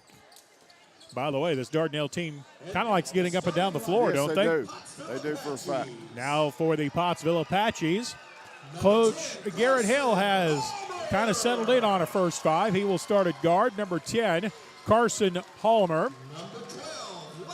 Starting at guard, number 12, Landon Stanley, three-point shooter extraordinaire for the Apaches. Starting at one forward spot, number 24, Landon Daly. Starting at another forward spot, number 25, senior Nico Ibarra. And the fifth man for the Apaches, number 33, Landon Martin. He'll be counted on for some offside rebounds. Garrett Hill is the head coach of the Apaches. Pottsville comes into this game with a conference record of 5-4. They currently sit tied 4th with Waldron, 2 games back of Morrilton, and Morrilton has a game in hand with their, Pottsville coming off the double overtime victory over Morrilton, so they could pull into a tie against the Devil Dogs. Fountain Lake has kind of come out of nowhere, and they're 7-2 in the league. Yeah, I watched that game on live stream, and Fountain Lake looked like a pretty good basketball team. Pottsville jumping at center court for the Apaches, Landon Martin, but the opening tip is controlled by Chase Jordan, and we are underway. Dardanelle will have the opening possession at the bucket to the right of your screen. Rod Chatton gets it to the baseline from the right wing to the left elbow, and it goes out of bounds. Last touch by Pottsville. Well, Rod Chatton looks good for a freshman, doesn't he? Yes, he does. Very athletic young man. Got some height and some strength to go with it. His inbound comes to Millard on the right side. Back to the left. Pottsville hustles over in a 1-3-1 matchup. Left to right. Millard open for 3. Left it short. Ibarra lets the rebound, goes out of bounds. Smart play. Creed Vega tried to get through him, but Ibarra kept him away from the ball, and Pottsville will get it back after a stop defensively. Dardanelle's got all the makings, or all the tools of possibly making a deep run into the state tournament. To the baseline, Pottsville got it down low to Stanley. His shot no good. Dardanelle with a rebound. They're up the floor in a big hurry to the baseline, and Chatton with the shot. Good assist by Tanner. And Dardanelle is on the board, and they get a steal against the Apaches. This is the tempo that Dardanelle wants to play at. Sandlizards lead at 2-0. They drive into the zone to Chatton. Chatton with one dribble in the left hand, tried to get it to the baseline. Too high for Jordan to handle. Now, I will argue that wasn't a bad pass. No, Jordan just never rolled to it. Exactly, right. If Jordan had rolled to the basket, that pass hits him in hands, and he lays it in. Yep, you're exactly right. Pottsville trailing Dardanelle 2-0. In the left side corner, Landon Martin for the Apaches to Landon Stanley. Wing 3, perfect. Landon Stanley gives Pottsville a 1-point lead at 3-2. Pottsville picking up full court, 1-3-1. This is interesting. Ball comes into Chatton in the front court. He's in the lane, pulls up from 8, left it short, got it back, takes it in, misses the layup. Rebound tipped by Dardanelle, controlled by Ibarra. Nico up the floor for Pottsville. Gets it to Stanley, the trailer. Top of the circle, 3 is short. Stanley trying to get to the rebound on the far side before it went out of play, but it'll be Dardanelle ball. 3-2, Pottsville by 1. Both teams have gotten good looks the last time down the floor, but Nobody could score. That speaks well to the defense. Sandlizards step into the front court, 1 second ahead of the 10-second count. To the baseline, Jordan. Back outside, left wing three by Tanner. No good. Chatting with a rebound, though. Boy, looks like he can do everything, doesn't it? Yes, he does. Beautiful pass inside to Jordan. Couldn't convert the shot. Ibarra for the rebound for Pottsville. Pottsville up the floor. Carson Palmer in the corner. Couldn't catch up with it. It'll be Dardanelle ball. Not sure Coach Hill wanted that pass there. I don't think so. I don't think Pottsville wants to get in a track meet with Dardanelle very badly. No. I wouldn't. No. There's a reading the Sandlizard bunch is 19-3 overall. That's pretty good. Not bad. Chatting ball handling on the right side. Pottsville's changed to a 2-1-2 zone. Open in the left corner. Three ball is good by Robert Millard. Millard with the first Dardanelle three of the night. Sandlizards lead at 5-3. Carson Palmer from the left side. Sandlizards in a 1-3-1 zone. I'm surprised they're not playing man-to-man. I am too. Ibarra with the ball on the right side. Lost the handle on it, but it went off a... Nope, it did go off Ibarra. Thought for a second the out-front official was going to say Dardanelle touched it. We might have to have an official review on that one, Steve. I tried to talk him into it. Chatton brings the ball up the floor. Pass out front read by Carson Palmer. The ball is loose. Players scrambling for it. It goes off of Palmer out of bounds. Dardanelle ball. Good effort. Gotta love the hustle by Carson Palmer on that play. Just couldn't quite get there. Right. 5-3. Dardanelle by 2. We've played 3 minutes of quarter number 1. Lob pass in the corner. Boy, Millard had to go up high to get that one. For a fact. But he got it done. Millard gets it back in the corner. He's really had to climb the ladder twice to get the ball. Chatton on the right side. Picks up the dribble. Ball knocked away and stolen. Carson Palmer up the floor. One man to beat. Steps back from 8. Missed the jumper. Rebound Chatton. Almost had it taken away by Daly, but Chatton comes out with it. Sends it up the floor in a hurry to Jordan. To the baseline trailer, Vega, who lost it out of bounds. Dawson Fryer, number 2, into the ball game, replacing Carson Palmer. I don't know if that's about anything Carson Palmer has done or just making sure he gets rest. Because this game's gone at a frenetic pace. Yes, it does. No shot clock needed in this one either. Now, we could just let the shot clock rest on this one. Pass to the right side, into the corner for Landon Martin. To Daly. Back to Martin. Up high to Ibarra. Fakes left, drives right. Chatton got a hand on the pass, but it got through to Stanley. Pottsville working around the perimeter. As soon as we say that now, shot clock down to 4. Landon Stanley with 2. Left side 3. Comes up short. Battled for the rebound. Daly got it.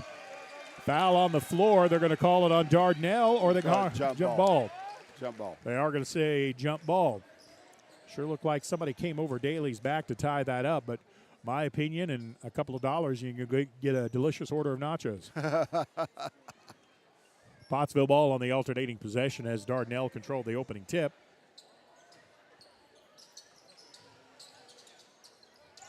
Fryer looking to get it in. Boy, what an ice leg play by Landon Martin to get to that pass.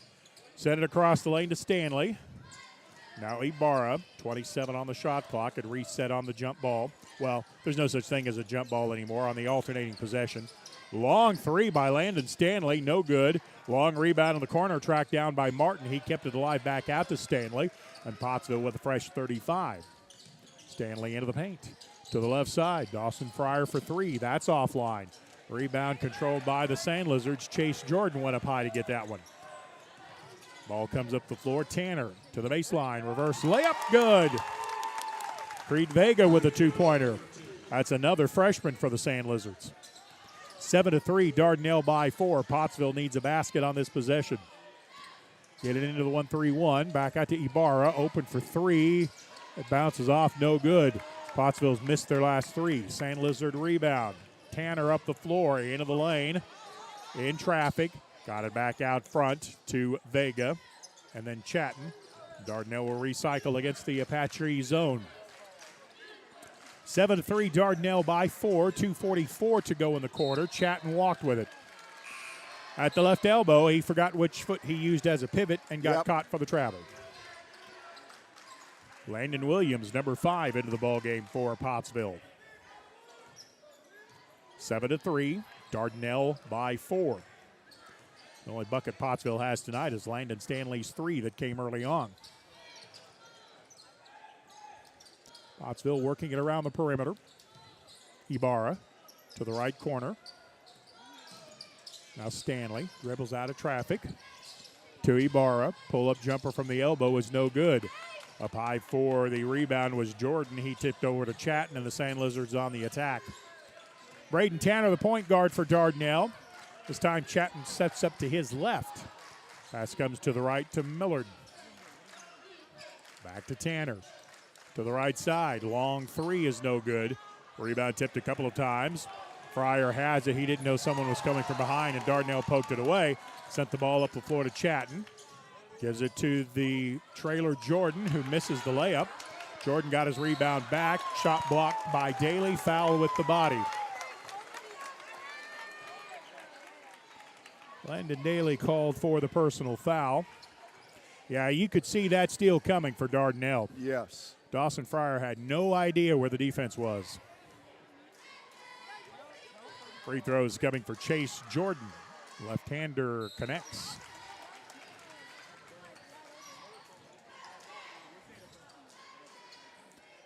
Pottsville does not have a lot of room for error in this ball game either. No, they do not.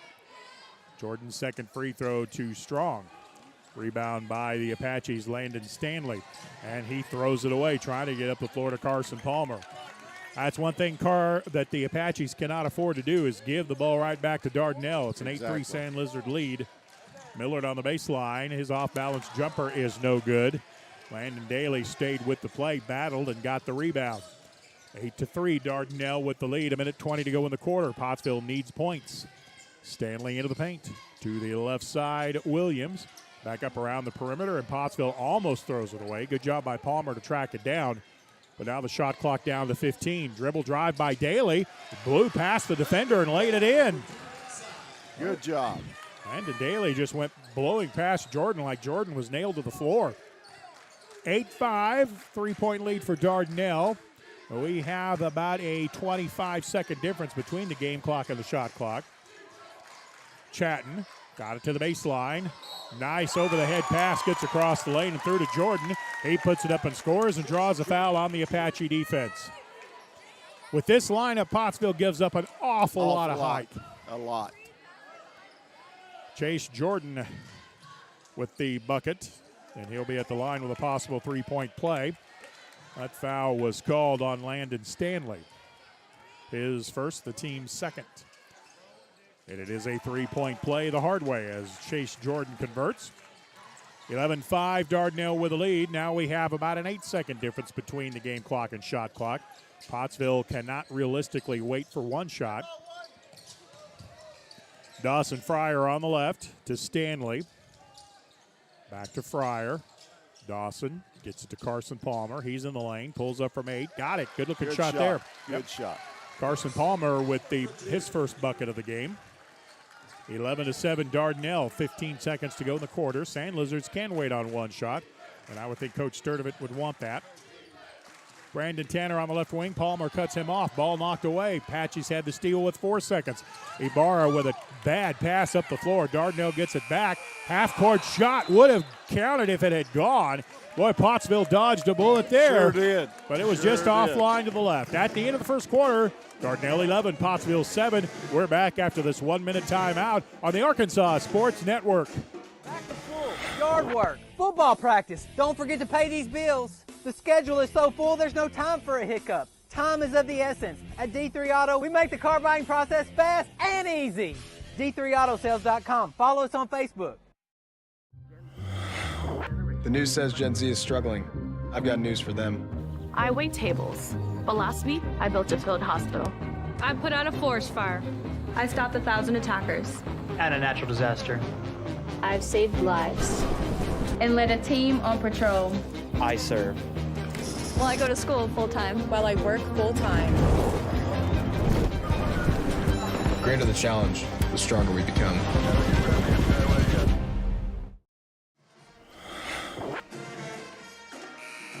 After the first quarter of play, Pottsville trails Dardanelle 11-7. Pottsville was very lucky it wasn't 3 more points to Dardanelle, as the Apaches did not handle that last 30-second possession very well. Not very well at all. Dardanelle almost toasted them for it. It'll be Dardanelle ball. Robert Millard will put it in play. He's the Sandlizard that almost hit that 3 from half court. Dardanelle with the rock. Pottsville extending the zone a little further out this time. Pass comes in the corner to Millard. Down low. Turnaround spinning shot by Vega is no good. Pottsville with a rebound. Boy, that would have been a miracle if that had gone in. No doubt. Well, he was spinning around like crazy. Dawson Fryer between the circles. Gives it left to Landon Martin. Comes up high to Landon Williams. Palmer. Pull up 8-footer. No. Creed Vega with a rebound. Dardanelle owning the rebounding. To the baseline, Jordan. His point-blank range jumper is no good. Nobody screened out Vega. He followed it in, got the shot to go, but a foul was called on Pottsville while Vega was still on the floor. Nobody put a body on the freshman, and he got in and got the rebound. Foul called on Landon McNeely, who has just entered the ball game. On the set piece in the lane, short-range jumper, Chase Jordan, he got it. Your only chance of stopping that play, if you're as much shorter as Pottsville is you got to deny him that position. Exactly. Easier said than done. At the high post, McNeely. Good look inside, but Williams misses the point-blank range shot. Got it back, missed the follow, got it again, and that time he scored. Give me enough chances and I'll do it. Landon Williams kept battling. 4-point lead for Dardanelle at 13-9. Sandlizards have it. By the way, this Dardanelle team doesn't go terribly deep. Left side, long-range 3. Goes in, spins out, and goes in again.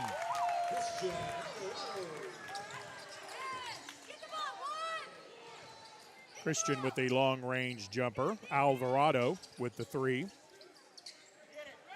16-9. 7-point advantage for the Sandlizards.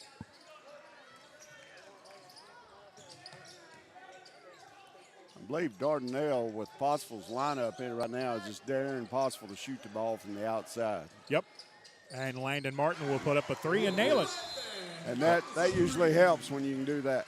That's one way to get him to come out of that defense, isn't it? Exactly. 6 minutes and 3 seconds left to go. Quarter number 2. Pottsville trails Dardanelle 16-12. Back in 30 seconds on the Arkansas Sports Network. There comes a time in all of our lives when we need the help of legal services. Well, let Leah Jacobs at Heirloom Legal at 425 North Church Street in Atkins be your go-to when you are needing assistance. If you're needing a will or a trust, maybe you're helping an elder parent with Medicaid issues, or planning on opening a brand new business, maybe you have another legal need. Jacobs can help you plan your next step. That's Heirloom Legal, helping families build and protect their legacy through estate, elder, and business planning. Call 501-81. Sandlizard timeout after the made 3. That was not the way Coach Sturdivant wanted that defense played, I would guess. No. 16-12, Dardanelle with the lead and the ball. They actually bring it up without really dribbling, which is kind of fun to see. Brandon Tanner on the right side goes to Millard. Tanner thought about a 3, ball fake, got the defense to commit. Ibarra read the entry pass, got it, sent it ahead to Martin. Martin's layup is blocked, but a foul on Dardanelle. Landon Martin with speed coming up the floor, and he'll earn 2 free throws. Yep. Landon Martin found another gear, didn't he? He sure did. He had Braden Tanner closing in a hurry, and Martin got Tanner to commit the foul, which is his first and the first on Dardanelle. Both teams have 5 points in this quarter. Free throw bounces around, no good. Landon Martin, one of the senior leaders of this group of Apaches. He could pull Pottsville to within 3, as this free throw is perfect. 16-13. Pottsville trails by 3. Carson Palmer, kind of a one-man press. Ball comes up the floor to Miller. And to the front court, Alvarado. And then Tanner again. Right side, Tanner for 3. And an out, no good.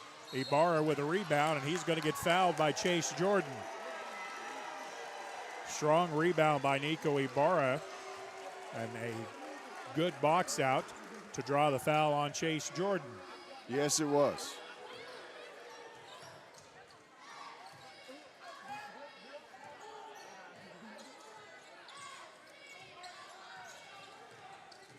Ibarra ball handling with a good pass to Stanley on the baseline. Let the defense clear. Got fouled from behind. There was no whistle. And then Stanley commits the foul going for the rebound. Where was the foul on the shot? That's what I was wondering. My goodness. Second personal on Stanley battling for the rebound, but where was the foul on Jordan on the shot block? He got him with his chest, his arm, his belly. Oh, well. Rod Chatton back into the game for the Sandlizards. Dardanelle by 3, 16-13. Ball in the left corner. 3 ball out of the corner is no good. Millard missed it. Pottsville with the rebound. Landon Martin has played well off the bench. He came up with that board. Carson Palmer from the left side picks up the dribble, gives it to Stanley. Dardanelle by 3. Stanley with a long-range 3. That's no good. Offensive rebound, Daly. His putback, no. Second rebound, second putback, yes. That's twice now. Apache offensive rebounders have rebounded their own miss and then got it to go.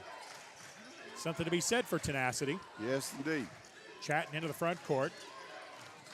To the right side, Tanner. Into the right corner. 3 ball is good by Robert Millard. Robert Millard with the 3, and Pottsville wants a timeout. I don't think that's the way that Coach Hill wanted that played. Timeout on the floor. Pottsville trailing Dardanelle 19-15. We're back after this 30-second timeout on the Arkansas Sports Network. We see you. Your incredible potential and willpower set you apart. You're first to take that leap of faith. First to get to work. First to solve the problem. No burden should be carried alone. We'll be there. Every step, day, challenge. First is your destiny. We get it because first is who we are. 4 minutes and 7 seconds remain in quarter number 2. Pottsville has kept this one close. They trailed Dardanelle 19-15, Apache ball. Nico Ibarra up high to start the offense. Gives it to Stanley at the right wing. Back to Ibarra. Ibarra into the lane. Lots of standing around by the Pottsville offense. Yep. Daly posted up, but they didn't give him the ball. Back up high to Ibarra. Now they get it inside to Daly. He draws the foul from the Sandlizard defense. Can't get the shot, but he'll come to the line to shoot free throws. He knew he should have made that one. Yep. Brandon Tanner called for the personal. That's his second. So the Dardanelle point guard with some foul difficulty. Landon Daly at the line shooting 2. His first is no good. Doggone. Pottsville is 1 of 3 from the free throw line. Second one by Daly, make it 2 of 4. Pottsville back within 3 at 19-16. We'd like to see those plays turn into and ones. Yes, indeed. Sandlizards into the front court, left forward corner to Chatton. Chatton pulls up from 15. Good. He's too good to just give that shot without challenging it. Chatton with his second bucket of the night. Got a nice touch, nice follow through. 21-16 Dardanelle, 3:18 to go in the second. The game is being played at the pace Pottsville wants to play. Carson Palmer on the left side, now to the soft spot of the zone. Good job by Martin. Landon Martin went up and under, wrap around, layup for 2. Kind of used the basket as a screen right there. Smart play by the senior to pull the Apaches within 4, or within 3, I should say. Pass into the lane, knocked away, but they're going to call Ibarra with the foul, trying to get the ball away from Chase Jordan. But at least that time they battled him for the position. Oh, boy. Called him for a hold. Yep. Ibarra called for his first personal. 15 foul on Pottsville. And Coach Johnson doing his athletic director duties, wiping the sweat up off the floor. Other duties as assigned. Yes. Coach Hill was not impressed by that call. He's been all over the official that's right there in front of him on that last play. I don't blame him. Sure looked like Chase Jordan initiated that contact. Coach Johnson getting a standing ovation from the student section. I'll have to give him a hard time about that after the game. Yep. We'll have to give him some grief on that one. Yeah. Wish I took a picture of that. Dardanelle with a set piece from the left baseline. It comes into Millard and around the perimeter. Back to the right to Millard. Top of the circle. 3 ball is good by Brandon Tanner. Tanner with a 3 ball. His first 3 of the night. Pottsville has the ball knocked away. Stanley came up with it. Across it goes to the right side for Carson Palmer. 24-18, Sandlizards by 6. Ibarra into the lane, draws a triple team, gets it back out to Martin. Martin with a nice drive to the basket. Job. His wraparound layup is no good. Shot it with the wrong hand. He tried the wraparound layup with the left hand. He should have switched to the right while he was in the air. Easy for me to say, right? Dardanelle ball in the left corner. Millard, they close out on him in a hurry. Good job by Ibarra, closing out on the three-point shooter. Tanner has it on the right side. Lob it to the left. Now Chatton, he'll drive the lane. Go to the corner to Millard. He'll put up the 3. That's no good. Rebound in the lane by Creed Vega, and he got fouled. That's the second time Creed Vega has just outworked the Apache rebounders. Yes, it is. And he'll earn 1 and 1. Foul on Pottsville's Landon Daly, his second. Vega at the line. Oh, they called that in the act of shooting? I think so. I guess so. They're giving him 2 free throws. He misses the first one. Landon McNeely back into the game. He saw action in the first quarter, as did Dawson Fryer, who also checks in. Vega with his second of 2. This one is good. Vega hit 1 of the 2. Dardanelle leads 25-18, and we have a stoppage of play in the backcourt for some reason. I'm not sure what happened. Was it shot clock or what? Might have been. Shot clock still sitting at 35. Now they move it to 32, so that was a shot clock problem. Yep. So Pottsville will get the ball back after the shot clock gets reset to 32. 25-18 Dardanelle, a minute 39 to go in the half. Dawson Fryer, one-handed bounce pass to Carson Palmer. Got to be careful with that one, or Chatton's going to read it here in a minute and take it the other way. Almost got to that one. Left side 3 ball. Palmer, perfect. Carson Palmer for 3, pulls Pottsville to within 4. That would behoove Pottsville to find some hot shooters from the outside. Robert Millard up high with the ball. To Chatton, back to Millard. He has 2 threes in this game already. Goes to the left corner, Alvarado, who has a 3 also. Got to the Chatton at the elbow, knocked away. It's loose. Palmer has it. Pottsville with a 2-on-3. Palmer wisely pulls it up, finds a trailer Stanley. This is a long 3, but it's good. Good job by Palmer. Palmer with the nice pass to Landon Stanley. Drops a dime on Landon, and Pottsville within 1, 25-24. That long shot, not so bad when you take it in rhythm, isn't it? That's right. Pass comes inside the lane. Oh, they left Vega wide open, and he scores easily. Vega with a nice low post move. That was too easy, getting it in there. Yep. 27-24, Dardanelle. Pottsville can wait for one shot with 18 seconds. Pottsville would like a 3 here to go in tied. That would be something special. Landon Stanley sends it to sends it to Fryer on the left. Into the corner, Martin. His 3 is no good. Offensive rebound, put back in the same motion. Will go for Landon Stanley as we reach the end of the first half of play. After 2 quarters, Dardanelle 27, Pottsville 26. We're back after this 1-minute timeout on the Arkansas Sports Network. During the Great Depression, nothing came easy. But with just 5 cents, an old truck, and a load of hay, John Tyson and his family found a way to deliver quality chicken to other hardworking people. Today, Tyson continues to find new ways to help put a chicken in every pot. Because people deserve farm-raised chicken of the highest quality. At Tyson, we remain committed to this simple promise: to always keep it real, to always keep it Tyson. Gen Z is a stall generation. The news says Gen Z is struggling. I've got news for them. I wait tables, but last week I built a field hospital. I put out a forest fire. I stopped 1,000 attackers. And a natural disaster. I've saved lives and led a team on patrol. I serve. Well, I go to school full-time. While I work full-time. The greater the challenge, the stronger we become. All right, I have some unofficial scoring numbers. Let's see if my numbers agree with yours, because you're a lot better at this than I am. Pottsville trailing Dardanelle 27-26. I have the Sandlizards leading scorers as Robert Millard and Chase Jordan with 6 apiece. Creed Vega with 5. Let's see, 4 for Roderick Chatton. 3 points for Braden Tanner and 3 points for Christian Alvarado. Is that what you have? That's good. Then I like those numbers. Pottsville's leading scorer has been Landon Stanley. He has 8, including 2 3-pointers. 6 for Landon Martin. 5 for Carson Palmer and Landon Daly. And then I have Landon Williams with 2. You like that as well, Coach Yes. Lee? All right.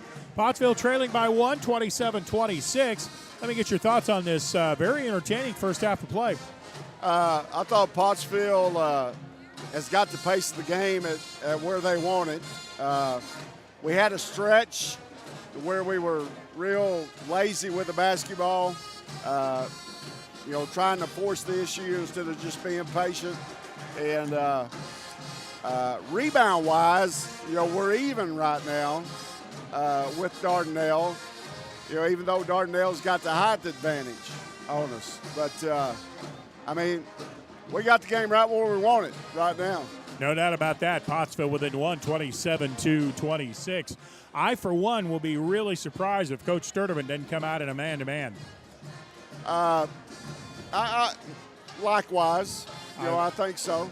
I kind of think he probably feels like he's got the better athletes on the floor. And if you have the better athletes, Right. don't you normally want to play man up? Yeah, and I would not be surprised if Coach Hill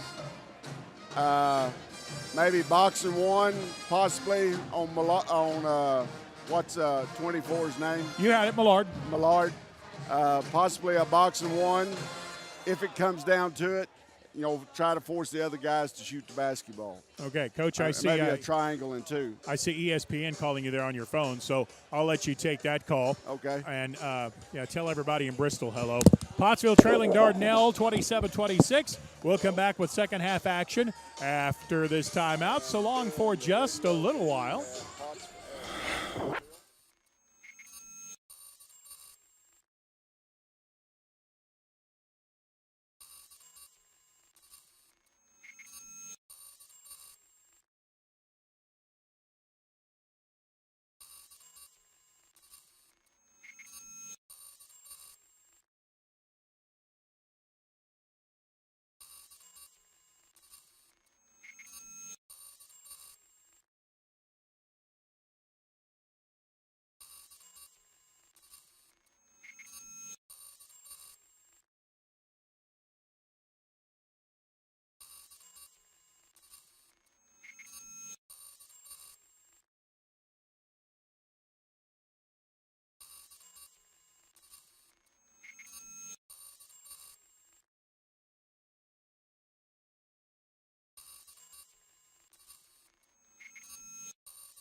Welcome back to George Jones Memorial Gymnasium. At the break there, I had a chance to go catch some Dardanelle fans, and number 24's name is Robert Millard. I think half the time I said it one way and half the time I said it right, but it is Millard. He has 6 points to tie the leading scorer for Dardanelle, and both of them on long threes. He can really shoot. He can shoot the ball really well. I know in the first matchup, I don't know if you were at the game or not, but I know in the first matchup, Coach Hill did a little box and one, triangle and two on Millard and Tanner kind of toward the end of the game. So it'll be interesting to see what happens with that. 27-26, Dardanelle by 1. Fans, welcome back into the gym by the Apache Pep Band, which I very much enjoy listening to. Oh, yeah. To me, basketball should always have a pep band. That's just the way it should work. Easy for me to say, right? Yes. Although the lead drummer tonight is the band director. Yeah. I thought unusual for him to play with the band, but normally he gets out his trombone. But tonight he's playing percussion. Love to hear He's percussion. getting down on it over there. Yeah, he is. All right, we're ready to crank up the second half. Pottsville will have the ball to begin this half. The Apaches will start with Landon Stanley, Carson Palmer, Landon Daly. I almost called him Robert. And Landon Martin and Nico Ibarra. Well, you got to forgive me. I broadcast his dad's high school games when he was at Russellville, and I broadcast his uncle's games when he was at Russellville and at Arkansas Tech. So if I get the first name wrong, it's an honest mistake. Ibarra with the ball up high into the right corner. Landon Martin, his three just offline. Ibarra sneaks in for the rebound. Boy, he's gotten inside to clear some boards. Yes, he has. Stanley thought about a long three, double clutched, and then nailed it. Landon Stanley clutched, pumped the three. Nobody came over there and said, all right, I'll just hit it. Pottsville takes a 2-point lead. Their biggest lead of the game. I think their first lead of the game. I think so. 29-27, and Dardanelle with a lot of standing around in their offense to begin the third quarter. Pottsville will let them. Chatting on the right side. Now they feed it inside the lane. Try to get it to Jordan. Ibarra saw it coming, knocked it away. Ibarra with a quick outlet into the front court. Point-blank shot. Martin missed it, got it back. Second shot blocked cleanly, and a foul's going to be called on this one. And I thought that was perfectly clean. I did too. Yeah, what do I know? The official a lot closer to it than I am. It sure looked like he got a lot of ball on that one. Chase Jordan called for his second personal. And Coach Sturdivant's letting the official have it as Pottsville shoots free throws. Landon Martin with a miss.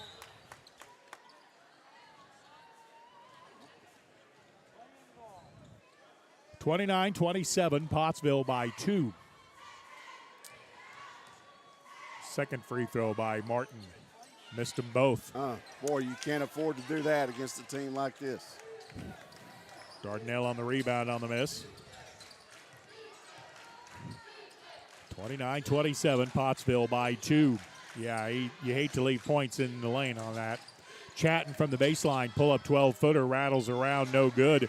Offensive rebound in the lane, and then a foul is called on Pottsville. Creed Vega got another rebound and drew the charge on the Apaches, and there was buku contact on that one for sure.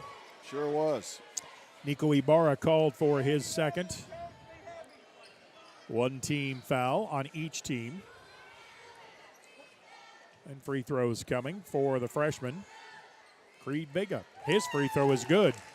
Boy, I hope those missed free throws don't come back to haunt the Apaches. Yes. Dardanelle has made 4 of 6 from the line, although that one is no good. So 4 of 7. Pottsville with a rebound on the miss. The Apaches still by 1. See, if you didn't have the shot clock, I would think here Pottsville would think about pulling out to a 4-corner. No doubt. Dardanelle in a 1-3-1. Landon Stanley has a screen from Ibarra. Curls into the paint.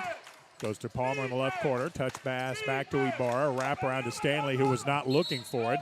Goes into the backcourt, and the call is a backcourt violation. Yep. Stanley just couldn't quite catch up to it. He wasn't looking for that pass, was he? No, he wasn't. Dardanelle with the ball as their defense creates the turnover. Pottsville by 1, 29-28.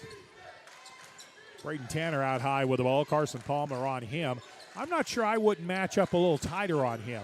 I leave him open for a long three, and he hits it. There you go, Steve.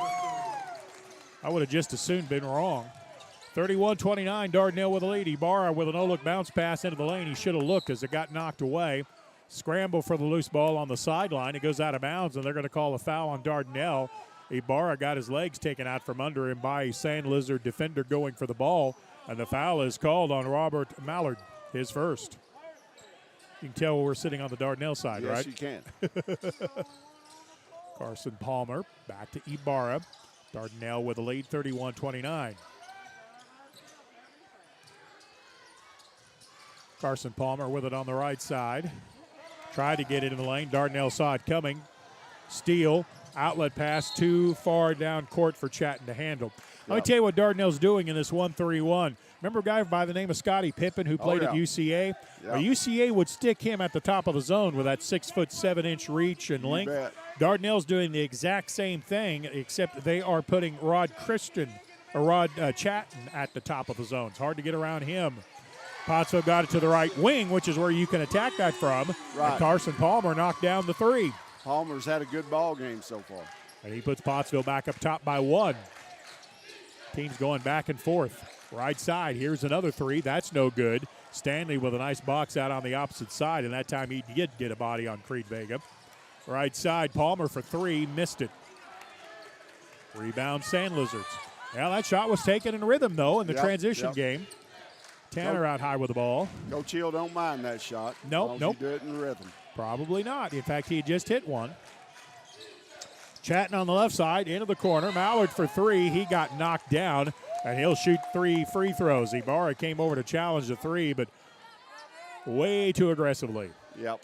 That's going to be 3 on Ibarra. 3 personals. There was no need for that foul. Nope. 3 is the operable number here as Robert Millard will go to the line to shoot 3 in the third quarter. I mean, and the reason why I say that, Steve, Millard is, 6'4", 6'5", Ibarra, 5'11", maybe 6 foot. Yep. You're not going to block his shot. Nope. That's true. Landon Williams back into the game, as is Dawson Fryer.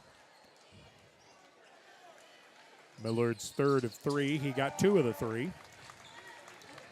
Which puts Dardanelle back in front by a point at 33-32. And this game's still very much being played at the pace Pottsville wants to play. And so far, I have been incorrect. Dardanelle has not gone man-to-man. Left side 3 ball is no good. Fryer missed the shot. Rebound cleared by Jordan. He brought the ball down and almost paid the price for it. But the Dardanelle Sandlizards have it in the front court. To the left side, Chatton gets into within 15. Throws it to the right side. Millard back to Chatton. He'll drive down the lane. Missed the layup. There's Vega again with his follow that gets blocked cleanly. And Vega hollering at the official and picks up the technical. Yep. Well, that's what he's supposed to do. Yep. Creed Vega hollering at the official after the no call, and the official wasn't taking any grief. I got a feeling Vega may have used one of those 7 words that George Carlin told us we can't say on the radio.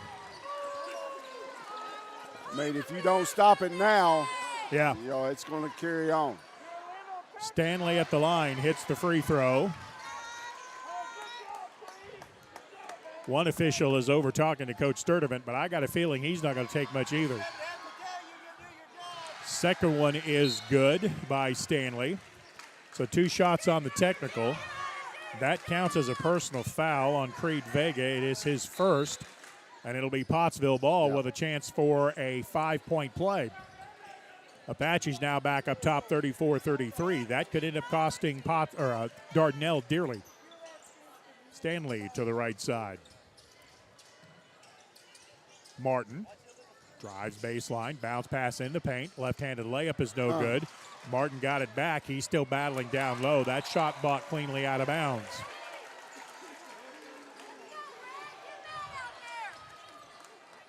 Clean block by the interior defense. It'll be Pottsville ball, baseline left. Comes out to Martin. Landon directing traffic. to Fryer. Daly setting a high post screen. Martin dribbles away from it. They get it to Daly at the free throw line. Up top, Martin. Back outside. Fryer with a long three. That's no good. Boy, you needed a bucket there. Sure did. Needed to make Dardanelle pay a higher price for the technical. Lob in the lane, though. Daly saw it coming, got the rebound, sends it ahead to Williams, beats the defense down the floor, and lays it in for two. Landon Williams, well, that'll work. You bet. Pottsville got the stop defensively, took it the other way, and laid it in. The Apaches lead by 3, 36-33. Skate save and a good one by Landon Stanley as he booted it out of play. Landon McNeely back into the game for Pottsville. No shot clock reset on that, so I guess we can safely assume that you don't reset the shot clock on a kickball. On a kickball. Which this is the only level that happens. Chatton will get it in play to Tanner. Dardanelle appears to have settled down a little bit. It comes to Chatton at the left elbow. His 15-footer off balance, no good. Jordan got away with an elbow off to get the rebound. His follow shot is no good. Chatton mistimed his jump. Martin went around him and cleared the board. Pottsville up the floor to Williams. Landed in traffic. Bank shot, yes. Boy, he got that off in a hurry. Landon Williams with a basket, and Dardanelle wants a timeout. 2:29 to go in the third quarter. Pottsville 38, Dardanelle 33. We'll be back after this 1-minute timeout on the Arkansas Sports Network. There comes a time in all of our lives when we need the help of legal services. Well, let Leah Jacobs at Heirloom Legal at 425 North Church Street in Atkins be your go-to when you are needing assistance. If you're needing a will or a trust, maybe you're helping an elder parent with Medicaid issues, or planning on opening a brand new business, maybe you have another legal need. Jacobs can help you plan your next step. That's Heirloom Legal, helping families build and protect their legacy through estate, elder, and business planning. Call 501-819-2553, and walk-ins are welcome. Pottsville has outscored Dardanelle 12-6 in this third quarter and lead it by 5, 38-33, which I believe is Pottsville's biggest lead of the game. I believe so. And that technical foul on Creed Vega really turned around momentum in this game, too. Dardanelle with the ball. Tanner into the right corner. No look pass to Chatton. Nice give and go. Got it down low.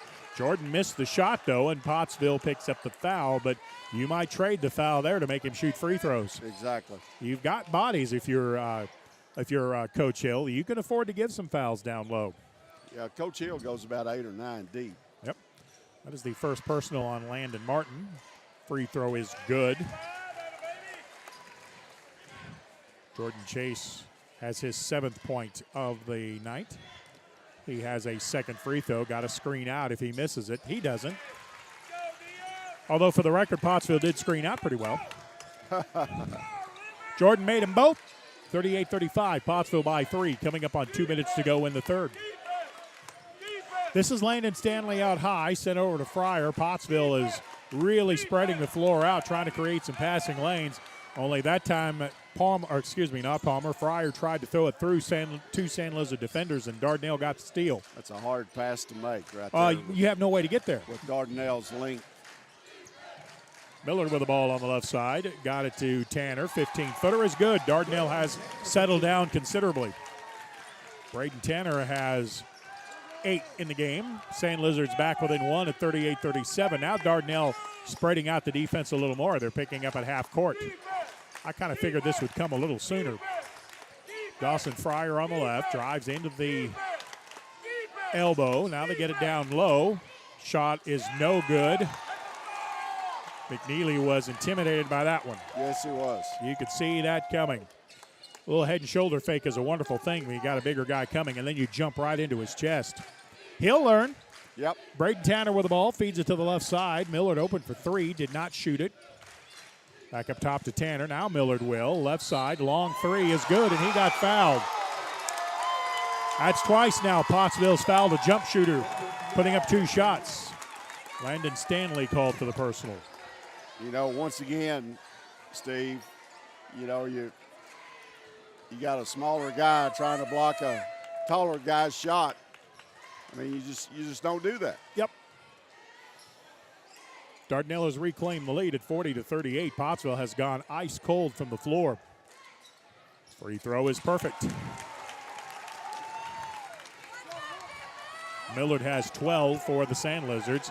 Now Dardanelle again showing half-court trapping defense. Ibarra with a bounce pass to the left. Back it comes to the near side. Into the right corner. Williams back outside. Stanley to the elbow. 15-footer is good. Boy, we needed that one. Nice head and shoulder fake that time. Stanley knew what to do to get the bigger guy committed. Pulls Pottsville to within one. Dardanelle can wait on one shot with 20 seconds to go in the quarter. Pottsville in a 1-3-1. Now Pottsville showing they might come out and maybe trap a little bit here. Tanner dribbling down time with 10 seconds. Attacks into the lane to Chatton, right elbow. To the left side, Millard passed on a three. Got it to Tanner. Left side three is good. Boy, Dardanelle executed that well. Braden Tanner with the three ball. Almost a three-quarter court shot, but it would not have counted. I saw the out front official wave it off. So we have played three. Dardanelle leading Pottsville 44-40. And we're back after this 1-minute timeout on the Arkansas Sports Network. The news says Gen Z is struggling. I've got news for them. I wait tables, but last week I built a field hospital. I put out a forest fire. I stopped 1,000 attackers. And a natural disaster. I've saved lives and led a team on patrol. I serve. Well, I go to school full-time. While I work full-time. The greater the challenge, the stronger we become. There comes a time in all of our lives when we need the help of legal services. Well, let Leah Jacobs at Heirloom Legal at 425 North Church Street in Atkins be your go-to when you are needing assistance. If you're needing a will or a trust, maybe you're helping an elder parent with Medicaid issues, or planning on opening a brand new business, maybe you have another legal need. Jacobs can help you plan your next step. That's Heirloom Legal, helping families build and protect their legacy through estate, elder, and business planning. Call 501-819-2553, and walk-ins are welcome. Pottsville in a tough spot here. They trail Dardanelle 44-40, and the Sandlizards have the ball to begin the fourth quarter. Dardanelle outscored Pottsville 17-14 in that third quarter. Chatton rises up for three, and he hits it. Boy, Dardanelle has so many players that can shoot threes, don't they? Yes, they do. And that makes it a 47-40 lead for Dardanelle. Well, Pottsville's got to be real careful here. Nico Ibarra with a wild pass into the lane that Dardanelle steals. Sandlizards try to throw it back, but Pottsville didn't see it coming up the floor. So the Sandlizards keep possession. Braden Tanner outside with the ball. Goes to the top of the circle. Chatton got it inside the lane to Vega, and they call the foul on the Apache defense. Boy, Dardanelle just has so much length that it's hard to guard. Foul is on Landon Williams, which I show as his first, but the 15th foul on Pottsville. Yeah, right now Dardanelle has 4 players on the floor taller than anyone Pottsville has. And they lose Tanner on the set piece, and he'll knock down a three. And Pottsville wants a timeout. 7:14 left to go in the ballgame. Dardanelle 50, Pottsville 40. We're back after this 1-minute timeout on the Arkansas Sports Network. We see you. Your incredible potential and willpower set you apart. You're first to take that leap of faith. First to get to work. First to solve the problem. No burden should be carried alone. We'll be there. Every step, day, challenge. First is your destiny. We get it because first is who we are. During the Great Depression, nothing came easy. But with just 5 cents, an old truck, and a load of hay, John Tyson and his family found a way to deliver quality chicken to other hardworking people. Today, Tyson continues to find new ways to help put a chicken in every pot. Because people deserve farm-raised chicken of the highest quality. At Tyson, we remain committed to this. Pottsville trailing Dardanelle by 10, 50-40, 7 minutes remaining in the ballgame. The Apaches have got to find some offense. Ball knocked away on the left side, but more importantly, Pottsville's got to get some stops defensively. Yes, they do. At the moment, Dardanelle kind of doing about what they want. They've made 2 buckets in the fourth quarter, both of them threes. Pottsville puts the ball in play. Landon Stanley on the left side. Gets it back up high to Ibarra. To the left side, Martin got through the lane. Layup with the left hand is good. Good job that time by Pottsville. Landon Martin needed that bucket. 8-point lead, Dardanelle. Now Pottsville's got to get some stops. They remain in the 1-3-1. Tanner on the left side, into the corner. Pass too high for Chatton, tracked down on the left side by Vega. Got it to Miller, to Chatton in the lane. Foul called on the floor. They had a chance right there. Yep. Had a chance. Pretty good play by Vega to get to that loose ball, Yes, and then it he got was. it across the floor. And he did a smart thing by throwing it up high because he knows they have a lot of height advantage. Yep. Fresh 35 on the shot clock. Ball will be put in baseline right to the left Millard. Back inside it comes to Vega, who has his pocket picked by Ibarra. Good play there by Nico. Yes, Pottsville it was. got one of the stops they There's needed. one stop. Yep. Pass comes to the left to Landon Stanley. To Ibarra. 3 ball, right side, no. Rebound, Dardanelle. 50-42, Sandlizards with the lead. Chatton in the lane to Vega, missed the layup. There's Daly another with stop. the rebound. Yeah, Pottsville got another stop, but they got to convert on the other side. Exactly. Ball in the near corner to Carson Palmer. Down low to Stanley. Tried to get it to Ibarra, and it's tied up down low. Vega and Ibarra crash into the baseline, or into the back side. Foul is called on Dardanelle. They call the foul on Chase Jordan. No, I think they called it on Nico. No, oh, they call it on Ibarra. Okay, we're going the other way. Not sure how that's a foul on Ibarra. I'm not either. But them's the breaks. That's his 4th. I thought he was going to call a jump ball is what I thought he was going to call. Well, I kind of thought pretty clearly that it was Creed Vega that came in and initiated the contact. I'm partially right. Vega's going to shoot the 1-and-1.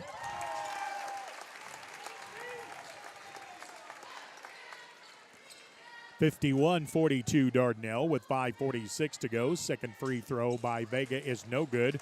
Rebound Daly. Now Pottsville's got to get some points on the offensive end of the floor. Stanley out high with the ball against the 1-3-1, and Dardanelle has really extended this 1-3-1 in the second half. And it's caused problems in passing. It's the length of the Sandlizards. Yes. You know, challenging passes. Nate Maggard into the game for the Apaches. He has it on the right side. Sends it across the lane, and a ill-advised pass is stolen by that length. Creed Vega got the steal. You cannot make that pass. No, you can't. Dardanelle is just too long for that. 51-42, Dardanelle with the lead. Well, Dardanelle's going to run a little bit of time here. 20 seconds on the shot clock now. 5 minutes left in the game. Sandlizards by 9. High pass into the corner, then back to the left to Chatton. Tanner pulls it back out to the left. Millard to the baseline, Jordan. Up high to Tanner. 3 to shoot. Tanner to the right side. Chatton put up a shot that does not go. Could have been a shot clock violation. Pottsville got the rebound. Stanley and the officials say play on. Stanley into the lane. Pass to the right to Martin.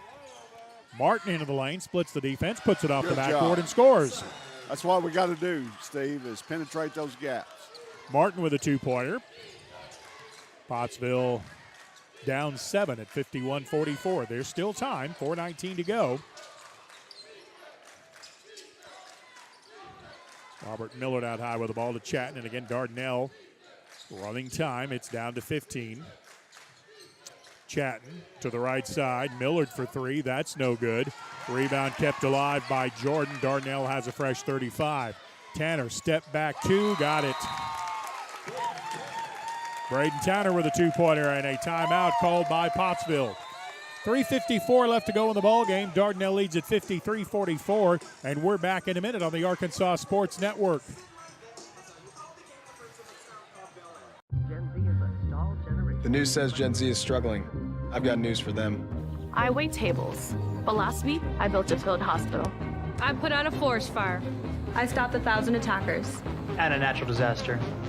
I've saved lives and led a team on patrol. I serve. Well, I go to school full-time. While I work full-time. The greater the challenge, the stronger we become.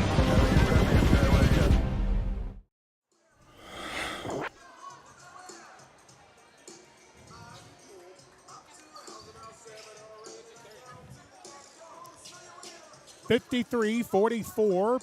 Dardanelle with the lead. Pottsville will put it in play in the backcourt. Game reset. Pottsville has committed 7 fouls, so Dardanelle in the bonus. Dardanelle has only committed 3. Possession arrow favors Pottsville. Daly spinning in the lane, got the defense to commit, puts it off the backboard and scores. Landon Daly with the head and shoulder fake, got himself open for the 2. Pottsville with 6 in the quarter. Dardanelle with 9. 3:28 left to go. Tanner with it on the left wing. Goes into the near corner, then gets it back. Tanner goes into the paint, gets it back to Millard. Ball fake, did not put up the 3. No whistle or foul. Right side, Tanner free throw line jumper. No, Jordan got the rebound. Pottsville just doesn't have the height to contend with Dardanelle in the lane on missed shots. Braden Tanner with the ball from the left wing. 20 on the shot clock for Dardanelle. 3 minutes left in the game. Tanner fake left, drives right, gets it inside to Vega, puts it off the backboard, misses the shot. Rebound for Pottsville's Landon Stanley. Stanley all the way up the floor, had it poked away from behind. Tanner with a steal. It's 2-on-1. Tanner left-handed layup good. Whistle and a foul on Daly, and it'll be a 3-point play possibility for Dardanelle. Well, at the risk of sounding mean, if you're going to foul Tanner in that spot, you got to make sure he doesn't get a shot off. Yeah, you got to make it count. That foul is on Pottsville's Landon Daly, I believe. Yep, it was Daly. 3-point play opportunity for Braden Tanner. The senior point guard knocks down the free throw, and he has the old-fashioned 3-point play. 10-point lead again by the Sandlizards with 2.5 to go. Nico Ibarra gives it to Martin. Martin drives to the baseline, gets tied up in the corner, but gets the ball out of traffic. Ibarra's 15-footer is blocked by Vega. Clean block. Martin got it back for Pottsville. 17 on the shot clock. No reset there. Baseball pass goes about 6 rows up in the stands, and it'll be Dardanelle ball. That may do it there. Yep. Timeout on the floor with 2 minutes, 11 seconds left to go in the game. Pottsville trailing Dardanelle 56-46. Back after this 30-second timeout on the Arkansas Sports Network. There comes a time in all of our lives when we need the help of legal services. Well, let Leah Jacobs at Heirloom Legal at 425 North Church Street in Atkins be your go-to when you are needing assistance. If you're needing a will or a trust, maybe you're helping an elder parent with Medicaid issues, or planning on opening a brand new business, maybe you have another legal need. Jacobs can help you plan your next step. That's Heirloom Legal, helping families build and protect their legacy through estate, elder, and business planning. Call 501-819-2553, and walk-ins are welcome. 56-46, the lead belongs to the Dardanelle Sandlizards. They are looking for their 10th conference win, and they're looking for their 20th win overall on the year. Dardanelle pretty solid, Steve. Yep, they're Very pretty solid basketball team. They're tall, they're long, they're athletic, they have lots of shooters, and see how many players have they used tonight? 1, 2, 3, 4, 5, 6. They only go about 6 deep, but that's all they need. Pottsville showing full court defense, but I'm afraid it's too little too late. Ball into the front court. They do create the turnover here, though. Well, no, it's touched by Pottsville. I'm sorry. It'll be Dardanelle ball. 2 minutes remaining in the game. Sandlizards lead it by 10, 56-46. Chatton will get it in play to Tanner. Tanner dribbles through a double team. Good pass to Vega down low. Fadeaway jumper, no. Daly with a rebound for the Apaches. Pottsville trails by 10. Ibarra into the front court. To the left side, Landon Stanley into the corner. Carson Palmer for 3. Missed it. Offensive rebound and put back by down low by Landon Stanley. Surprised Pottsville didn't take a timeout there. Oh, we needed that. 56-48, Dardanelle with the lead. The Apaches do have 2 timeouts. And now Dardanelle's going to take a timeout before the ball comes up the floor. Timeout on the floor called by the Sandlizards. Now, the 30-second clock, the 35-second clock is down to 26. That clock does not reset on the 10-second count, does it? No. That's what I thought. No. Well, Pottsville got the first stop they needed and converted on a basket. They've closed within 8. We almost had them with a 10-second count. Well, and still might. That's one thing, the 35-second clock helps the coaches, right? So to speak. You watch that clock, and in that situation. Landon Stanley has played a whale of a game for the Apaches. He has unofficially, I have him for 17. I don't know that anybody else for Pottsville is in double figures. I don't think so. Well, I think Landon Martin may have 10. All right, so Dardanelle's got to get this ball up in a hurry. 26 seconds on the shot clock. The 10-second count, I believe, is still on. Couple of screens. They send it to the backcourt. I guess I'm wrong because Dardanelle's just standing there holding the ball. No, that's one rule that needs to be changed. Yep. Jordan got it into the lane. Tanner kept it alive, avoiding a travel. Comes to the left to Chatton. Dardanelle in a full four-corner stall game. So I guess I'm wrong on that rule as well. Wouldn't be the first time. Miller gets fouled out high by Pottsville. Yeah, you kind of penalize the defense, for playing good defense, right? Because they get, the 10 seconds back. Dardanelle at the line, Robert Millard. His first in the 1-and-1 is good. Team foul number 8 on Pottsville. Millard has 13. Make it 14 as he connects on both free throws. Again, a 10-point lead for Dardanelle. Time runs short on the Apaches. 1:06 to go. Ibarra back to Stanley. Right wing three is offline. Martin had the rebound, had it taken away momentarily by Millard, and then he stepped out of bounds. 59 and 8/10 seconds remaining. Ball comes in play to Ibarra. Ibarra, and we have a foul on the baseline, or they shot clock. I think shot clock. Yeah, shot clock never moved.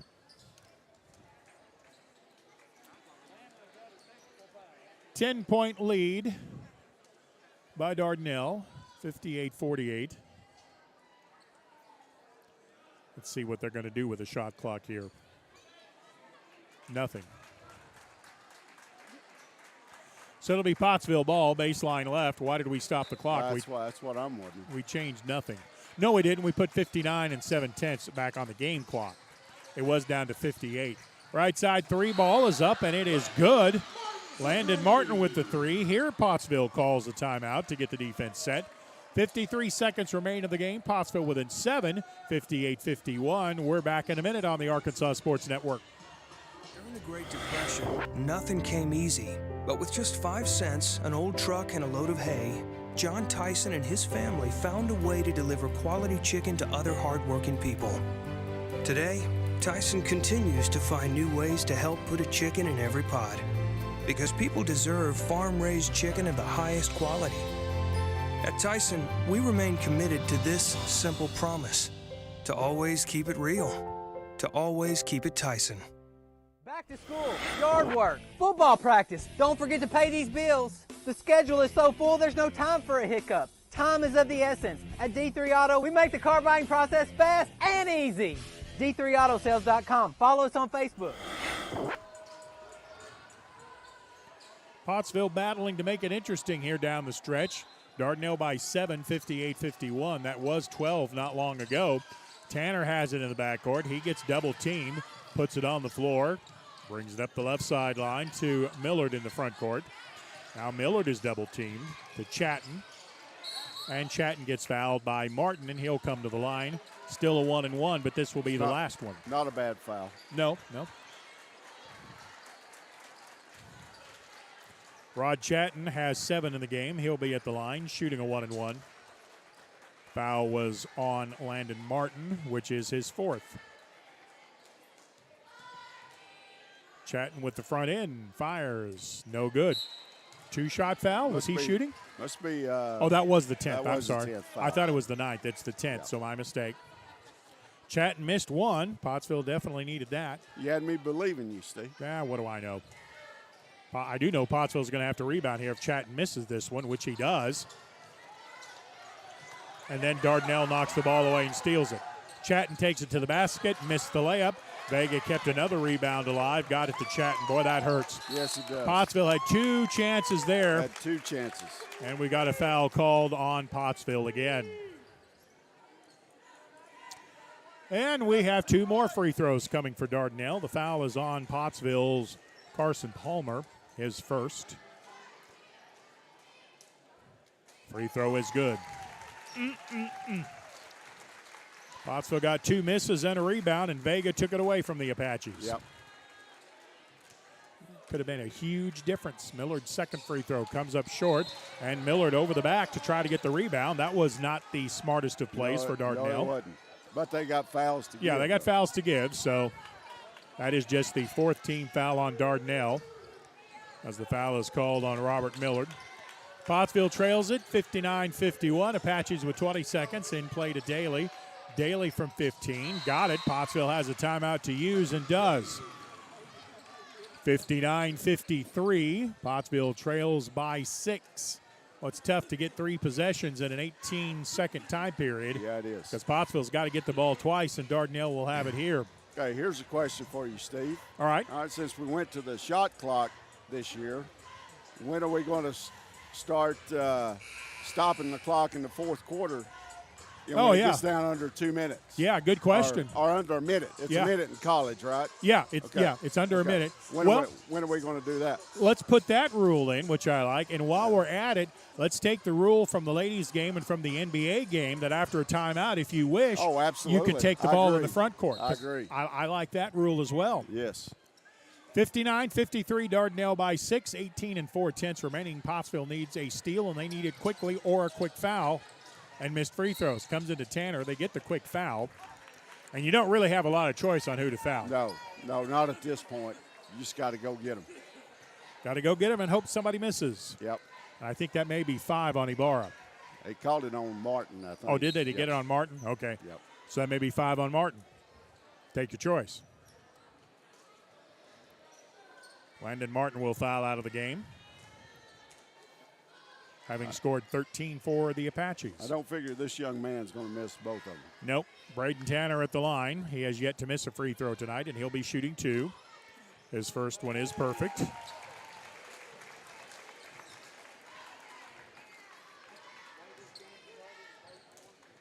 (60-53) a 7-point lead. Tanner's second is also good. Christian Alvarado will check into the game for Dardanelle. He's going to replace Vega. 17 4/10 left to go in the ball game. Looks like Dardanelle's going to salt away this one. Stanley into the front court to Ibarra. 12 seconds. To the left side, Palmer. Back to Stanley. Forces a 3 over a double team. He had to take it, though. Missed it. Palmer rebound. Ibarra right side 3. That's good. And that will do it. Nico Ibarra will hit the 3-pointer to close out the ball game, making the final score Dardanelle 61, Pottsville 56.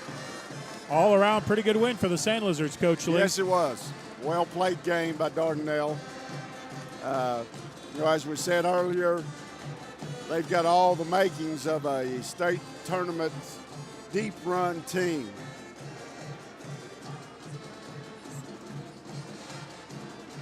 Trying to catch up on my score sheet here. Just about got all the numbers put together. 9, 10, 11, 12, 13, 14, 15, 6, 7, 8, and 3, and 7. All right, so unofficially are these numbers.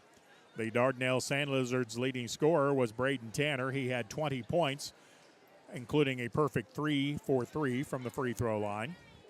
I unofficially had Robert Millard with 15 points, including 3 3-pointers. Let's see, Chase Jordan had 8, along with numerous rebounds. Rod Chatton had 7. Creed Vega also had 7. And 3 points for Christian Alvarado. He hit a 3 in the second quarter. Pottsville's leading scorer was Landon Stanley. He had 17. Landon Martin off the bench added 13. Landon Daly had 9. Let's see, 8 points for Carson Palmer. Good to see you, sir. Good win. Let's see, Palmer with 8. Landon Williams had 6. And Nico Ibarra hit the late 3. Former Judge Stone there coming over to say hello, one of the biggest Sandlizard fans. Pottsville falls 61-56. With the win, Dardanelle is 10-0 in the league, 20-3 overall. Pottsville falls to 5-5 in the league. and they will still trail Waldron unless Waldron loses tonight. And I think Waldron may have been at Ozark, but I'm not sure. Next game for the Apaches on the road Thursday in Subiaco. All right, Subiaco. Nice win for the ladies earlier tonight. Yes, indeed. Matt Lee, appreciate your work You tonight. bet. Glad to be here. Justin Smith, appreciate your work as well. A little bit under the weather, and we appreciate you battling through it. I'm Stephen Glenn. Thanks for your time. This time, till next time. So long, everybody.